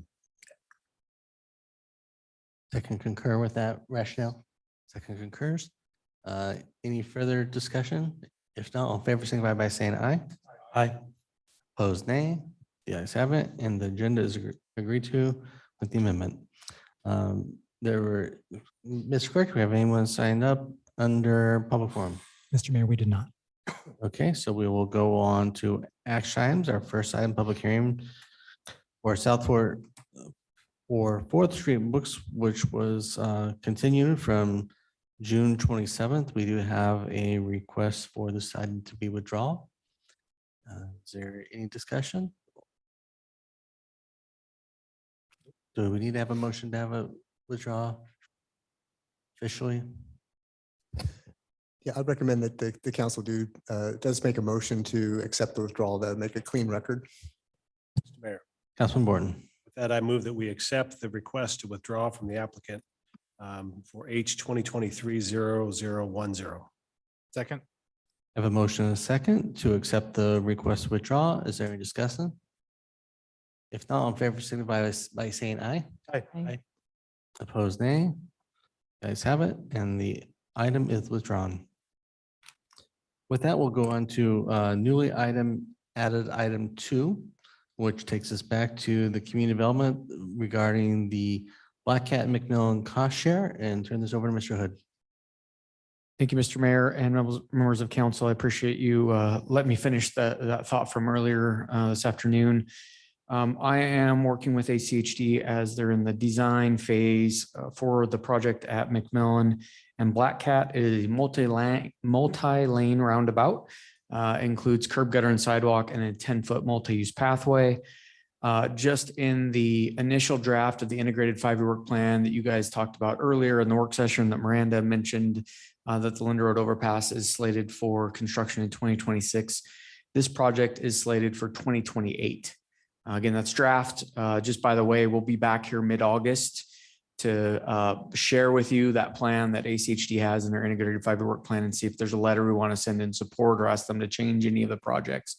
But that was just released late yesterday, and we're still trying to kind of wrap our heads around what's in there. But we will be back on your agenda here within a couple, 3 weeks after we talk to the Transportation Commission as well about that. This project is in the public outreach phase, and again, part of the design phase. You do have until tomorrow. So this meeting should go pretty quick. If you want to jump on tonight, though, what I can show you is the website real quick that you should see when you go to the project website. So here's the project website. And again, you can take a survey that they have through tomorrow. So if you're so inclined, I am looking for more general feedback from the city perspective, but if you have individual comments you want to share with them after reviewing the proposed design in more detail, that is available for you. So I did submit, as you'll see in the packet for this afternoon, a cost share application was submitted with some interim requested improvements. I wanted to kind of supplement that initial request to ACHD and talk to you about some potential more long-lasting improvements at this intersection, particularly in the center of the roundabout. So that came up a little bit on that Eagle project. We talked about doing some low, no maintenance type of improvements that look still classy, if you will. So it's not just rock mulch. There is some improvements that are representative of our community. So that's one of the elements I want to talk to you a little bit about is the center of the roundabout island. And then the same thing that Miranda kind of talked about, that it's largely only a 4-foot buffer that ACHD has on the Linda Road project. Just by the way, ACHD, it's ever evolving. But just this last week, they're going from their minimum being a 4-foot in that strip to 5. We actually, and this corresponds with their policy, those areas need to be at least 6 foot to put trees in. 4 and 5 is too narrow and you start to break the concrete curbs and it's not good for the trees. So the minimum we even think about putting any trees in is 6 feet. So the matrix that was alluded to, and we'll come, Brian McClure is actually leading that effort. We're getting close. Certainly by the end of this year, we'll bring to you kind of that matrix. But there are options within it that are kind of a low, no maintenance, yet there's some level of partnership to a higher level, to a all-in gold-plated type of, it's not, but it's a higher level of investment. A lot of those elements are both in the short term for installation and in the long term for maintenance. So some considerations that really should help streamline some of these future conversations on these projects when we look to partner with ACHD and we can get that feedback from you. Hey, this corridor, this intersection we think is very prevalent. Let's step it up to a higher level of investment on the city side versus we're good with a minimum kind of level of investment. And it also helps expedite that discussion then with ACHD. It's not a case by case in every project we're negotiating those things. It's you've pre-approved these elements, whether they be rocks or trees or whatever in a project, and off we go. So it really does help streamline the design and even through the construction project. So just a little bit on that matrix development. And again, you'll hear more about that here in the coming months or so. It's really starting to take shape there.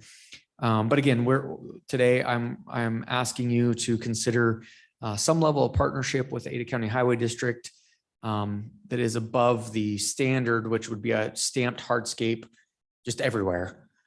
I will also note ACHD kind of tried, again, it's sort of ever evolving, rock mulch in some of these areas. It just doesn't work for them or us. It ends up being all over the roadways and a maintenance concern for them and our parks department. So really that's off the table with them. They won't really put in the rock mulch anymore. They're going to put in concrete or work with us to put in some version of a concrete boulder, tree, shrub type of a setting. So just FYI, you shouldn't see any more of the projects that have a rock in those areas or in the center medians for that matter. So they're going to either hardscape them with stamping or work with us to do another element there. So Caleb, on that item, is there any chance to go back and fix those areas? Yeah, so Mr. Mayor, the idea with the landscape rock is an interim treatment until those properties develop in the city, at which time then they annex, and our city code then requires that rock mulch to be pulled out and be replaced with, and this is maybe where some sod, we require the developers to put in and then maintain through their HOAs or BOAs that landscape material. So ACHD still does allow sod to be put down when there's a maintenance provision, and the city usually doesn't like to do that because of the maintenance costs, a lot of times on an interim level with county projects. So I guess I'm looking like Eagle Road when they put that in between Victory, and they put rock in the corner sections. So it's all annexed, but that was the treatment that was ultimately done. So we've got little tiny river rock. And I know there's other places in the city, but not just that project where that was what occurred. Mr. Mayor, I can look into that some more and see if there's an ability, but yeah, if there are little bits of that places, I can explore that with ACHD Thank you.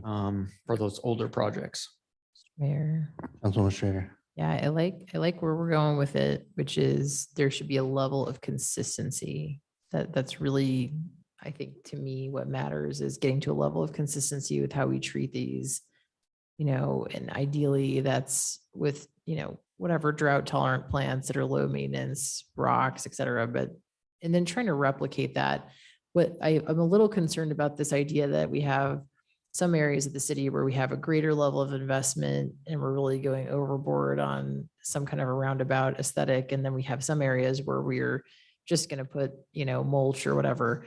I'm a little uncomfortable with that. I'd like us to try to find something that's a standard for Meridian that's consistent, and maybe even going back through if we have some that are a disaster with rocks flying everywhere, figure that out too. So I appreciate that we're trying to go that direction. If they have to have the feedback, it sounds like very soon. If the types of plantings that we're putting in the other roundabout are working out, which I'm not super clear, but he's kind of nodding his head. I think that's the way to go, is stick with those native drought tolerant plants that are not going to require a lot of water or maintenance. That's what I would advocate for, sticking with that. So, Mr. Mayor, I do appreciate those comments and that feedback, and we are looking for consistency. I will say, though, what can vary on project to project, and really where we look to elevate the level of partnership, if you will, is those areas where there is robust right-of-way available to improve. So a lot of times you get these constrained corridors that don't have a lot of opportunity for us to dress them up. We'll take McMillan for an example. It's going to be a narrow corridor where there's not going to be a whole lot of ability for us to put in trees and other things just because it's so constrained. So you're going to end up with some areas on some roads that really just are a stamped concrete hardscaping minimum. And then others that have, through preservation efforts, do have an ultimate area that we can really improve to make them look nicer. And I'll also tie that into a comment that is, I think Miranda mentioned it, but it's also in the packet. Like it or not, there are some arterial roadways that carry more volume and have more traffic and more eyes on them than others. So a U-stick road, an old highway, that has an entryway and eventually State Highway 16, an interchange, is going to have more volume, more eyes on it. Maybe there's an opportunity to invest. Not that there's winners and losers necessarily, but that is sort of the nature of some of these corridors. There is a higher traffic volume than others. Those two projects will both come back to you and say, if you want to have the same level of effort, that's fine. But we are, again, trying to come up with generally some standards, even though it won't be totally same across all projects. Mr. Mayor. Councilwoman Schrader.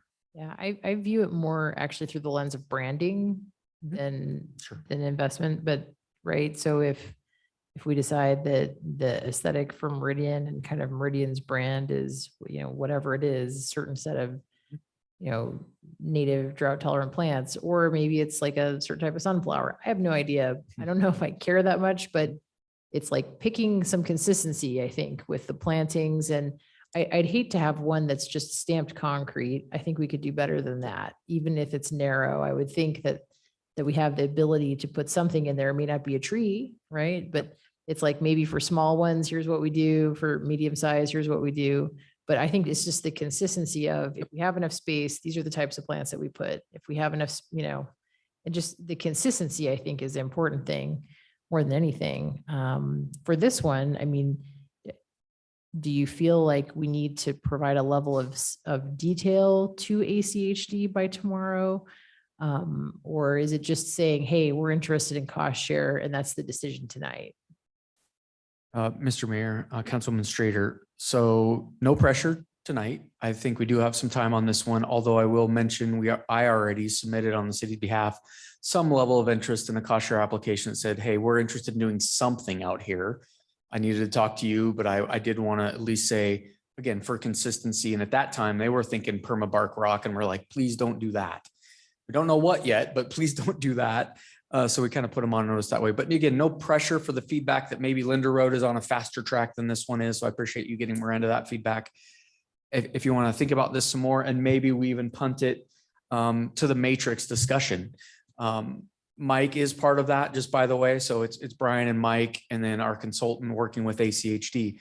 And I think we're on the same page with some of this. Again, the maybe some of the elements you don't like, but we've even talked about flagpoles, that can be at some of these things that you could change out banners on or something that. So there are some consistency elements that we're looking at, even in the 4-foot planter areas. So again, if you wanted to punt some of the direction you give me tonight, I did just want to make sure at least I got out there that you have a short opportunity, but the next 24 hours or so to go and review this at your leisure in depth if you want. I will just generally quickly, if you don't mind, kind of orient you to the project and where the opportunity lies as far as I see them on this project. So this is the roundabout, the subject roundabout in McMillan. So north is up on this. When you get there on the website, they've turned it 90 degrees, but one of the opportunities, so let me just, the city projects, there will be green. So again, that sod, because these are developing in the city, there is a requirement that those areas be improved with a green element.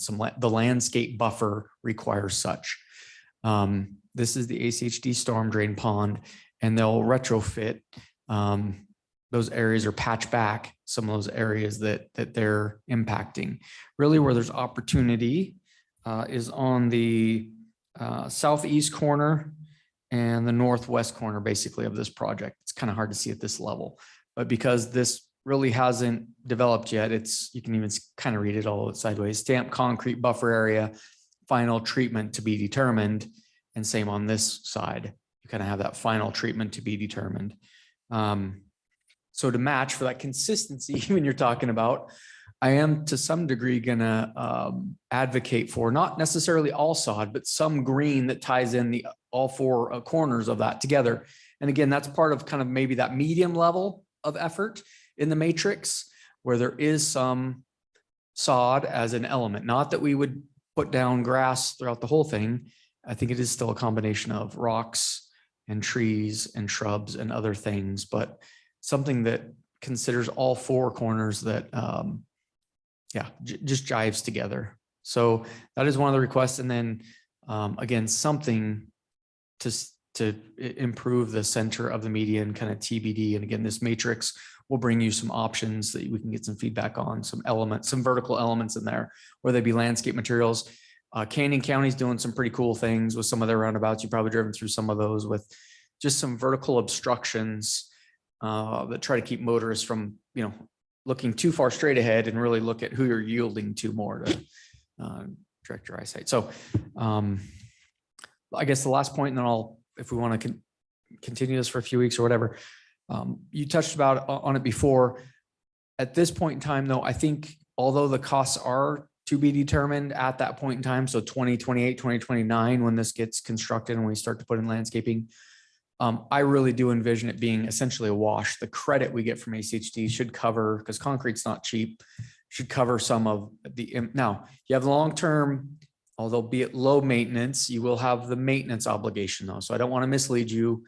Initially, it will be essentially, to ballpark, a wash, but there will be an annual maintenance expectation. Then even if it's trees, now you go to just rocks and hardscaping, you're looking at no maintenance, but many of the matrix options have some level of maintenance that is the responsibility of the city. Rocks have maintenance when they have weeds. From that standpoint. Okay, kind of going back to the consistency question, because really where I see the current challenge is where private development is putting in higher level expectation roundabouts. So I don't know, I think those are done primarily with ACHD. I don't know if the city has any say, and that's what I thought. So trying to get consistency in the city where we don't have control unless ACHD will hold the line and put in what our standard is compared to what the private sector puts in. And I'm still not sure who ultimately is going to be responsible for maintaining those at some point in time, if that's always going to be, is there a trust established for every one of those roundabouts in case the companies don't go under, or eventually is the Parks Department taking care of Pine 43 roundabout? Now, Mr. Mayor, I'll admit, I have not read the agreement, but it is an agreement between ACHD and the other one I can think of is Brighton has put in some roundabouts in South Meridian. I was going to pull up an aerial if you haven't seen some of those, but Cambridge. they even put their logo in the middle of them, right? So the 10 mile and even down south for their Apex or Pinnacle project, there's that roundabout there at Lake Hazel and Locust Grove too. So, but that is an agreement that they have in perpetuity. So we haven't entered into, if they fall off the face of the earth, we aren't obligated to do any of it. It's between the highway district and, but again, I haven't actually read all the terms of that, but both of those parties are satisfied with it goes on indefinitely. And the city is not on the hook for any of that. To your first point or comment question, I don't know. I mean, that's maybe a joint meeting type of discussion with ACHD. Yes, it's our community. As we talked about before, even with Idaho Power, it's not our right of way though. So I don't know how we would prevent or stop. And if we really are opposed to the development community upping their game when they own 3 or 4 sides of an intersection to really make it outstanding on their dime, I can try to set up a meeting or have further conversations about that. I don't know though if a veto authority or want to say, nope, in every situation, use our standard. Something to think about. I hadn't thought about that. Or does council want to meet the development standard? I think that's a question. If you want consistency of that feel, then frankly, I think we would have to update what we really want to see or our vision, but that's not what we're about tonight, but I just felt like it was necessary to at least point out based upon the consistency concept. Can I just, my 2 cents, if you don't mind, Mayor, on this?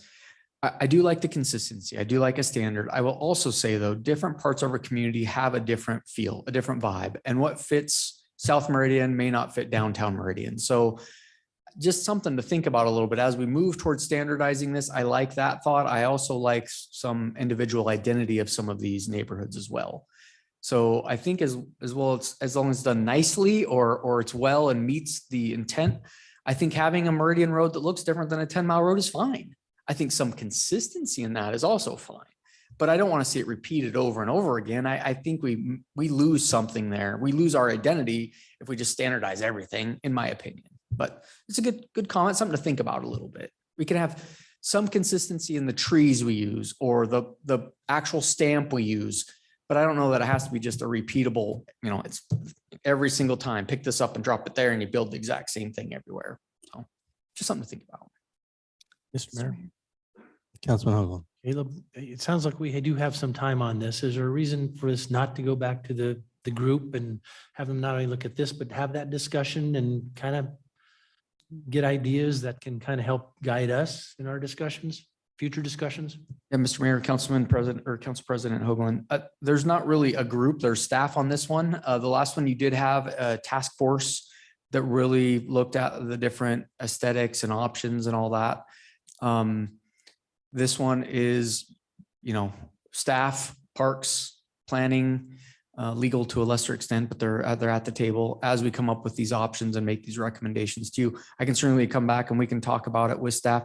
And again, what I guess I would propose kind of in line with your question or almost request is let's have this line up with the matrix that we're developing and bring that to you simultaneously. And we can say, here's the menu we've developed. This will be one of the first projects we look at implementing our newly adopted standard with ACHD, and you can kind of pick and choose and we can get some feedback from you then. And again, that's probably about a month out or so, maybe 6 weeks. I know we have to do it this fiscal year. We didn't ask to carry that project forward.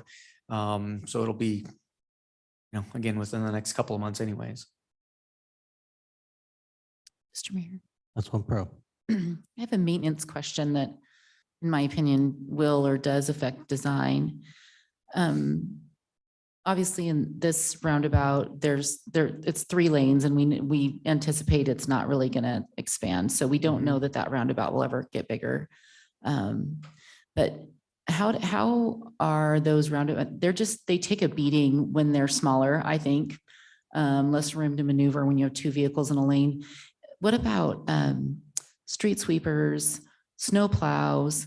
Are we seeing those types of large trucks, vehicles damaging the edges of the roundabouts, damaging what's in the center, damaging the green space?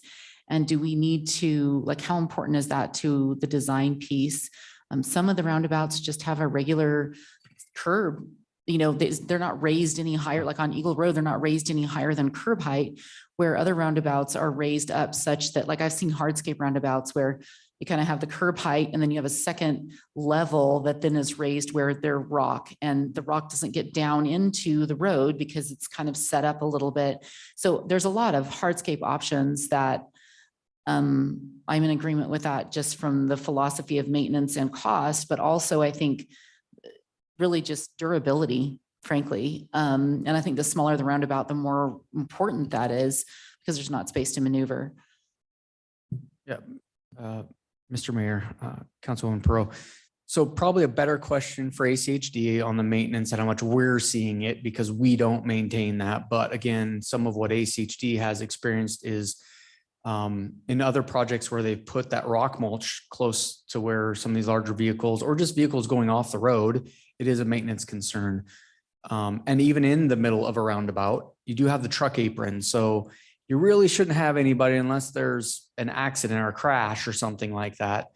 There is plenty of room and the radius to get those larger design vehicles even through these using the truck apron. So, and to your other comment, the kind of inside circular does create a vertical barrier. So you really aren't getting into that material on the other side of that vertical barrier. So you've got a, can't remember the exact width, 6, 7 foot kind of truck apron there, and then a vertical barrier. So really whatever's on the inside of that is protected. You do run into a little bit of a concern again with the maintenance and tracking some of those materials onto the roadway or repairing them if someone hits a tree or whatever. We have had some of that. So Mike may be able to speak to that. I don't think it's overly concerning, but I know it does happen. It's not to the level again where we're saying don't put them in because it's such a high cost to repair and replace. But it does happen from time to time where shrubs get run over. I mean, I think on the split corridor, we get some of those things where someone takes a corner too soon and, you know, we have to repair, replace some shrubs or whatever, but oh, Mike's up there. So. Mr. Mayor, Councilwoman Perot, if it's going to happen, it's going to happen out in the street. I mean, I think the Zaldea roundabout was finished for less than 6 months and somebody ran into the big concrete wall there, or the keystone. So it's gonna happen, but the roundabouts, they feel a lot safer for maintenance crews than medians do, because there is the truck apron. In fact, the design of the 2 roundabouts on Eagle Road that have the wall offer a space that you can pull in there and actually pull a pickup truck out. You don't have to cross traffic. You don't have to actually, sit and look over your shoulder. So from that standpoint, those are easier to maintain than medians are. Strips are easier than medians because at least you can kind of work from the sidewalk out. So that helps.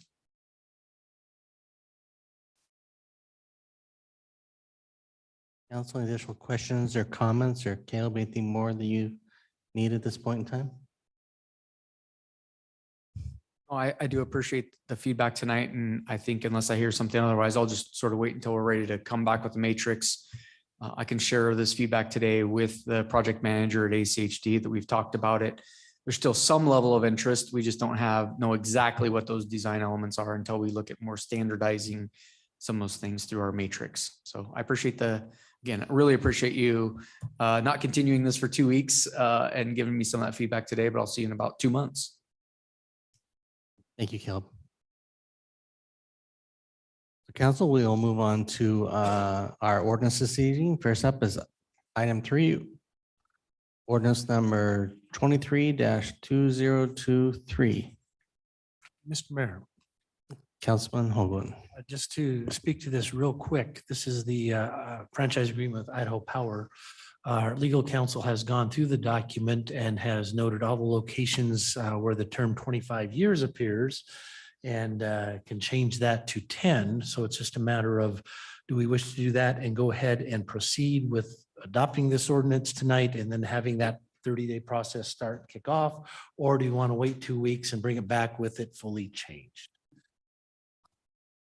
Mr. President, Councilman Cavanagh. Mr. Mayor, sorry. You're good. Council President's question. I'm supportive of the change, and if legal counsel thinks that that is works and sufficient from an efficiency standpoint, I see no reason why we would want to move forward tonight. Okay. For the council's benefit, let me just highlight where those changes will occur, and the maker of the motion can incorporate those thoughts. They only really show up in two places in the ordinance and then in the summary. So first is in the caption of the ordinance on page 1. It is, let me count the lines for you. 1, 2, 3. It's line 8 that starts off and others for a term of 25 years. That would, the 25 would be stricken and we would add 10. And then in section 1 of the ordinance, also on page 1, on line 4, it starts off and franchise for a period of 25 years. We would modify that to say 10 years. And then the last change is really for the city attorney's office, but in the summary of the ordinance, which is the last page in your packet, we would change line 6 of the summary, where it starts off of 25 years, we would say of 10 years. Those are the 3 changes that were required. If the council wishes to proceed tonight and offer the ordinance for first reading with those modifications, that would be perfectly acceptable. And I would just ask that the maker of the motion incorporate those changes. Thank you very much. Then with that, ask the clerk to read this ordinance by title. Mr. Mayor, I do have a clarifying question for the city attorney, if I may. Is the title being changed to 10 years as well in the reading? I'm sorry, Mr. Clerk, say that one more time. In the reading of the title, Mhm. that should be changed to 10 years during the reading? Yes, please. Thank you. Okay, it's an ordinance in accordance with Idaho Code Sections 5328, 5329, and 5329A, granting a franchise to Idaho Power Company, a corporation, and to its successors and assigns to construct, maintain, and operate in and upon the present and future streets, highways, and other public places within the corporate limits of the city of Meridian, Idaho, electric utility property and facilities for supplying electricity and electric services to the city, the inhabitants thereof, and others for a term of 10 years, including the non-exclusive right to physically locate and maintain telephone, cable, fiber optics, and other communication facilities, setting forth an agreement not to compete, but reserving the power to eminent domain, providing for the payment of franchise fees, specifying other limitations, terms, and conditions governing the exercise of said franchise, and establishing an effective date of November 1, 2023. Thank you, council. You've heard this ordinance read by title. Is there anybody that'd like it read in its entirety? If not, do I have a motion? Mr. Mayor, Councilman Hoagland. I would move that we approve ordinance number 23-2023 for first reading with the following changes: that in the caption on page 1, line 8, the wording be changed from 25 years to 10 years, as well as section 1, page 1 in line 4, from 25 years to 10 years.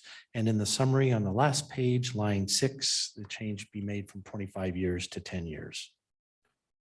Second. I have a motion and a second. Is there discussion?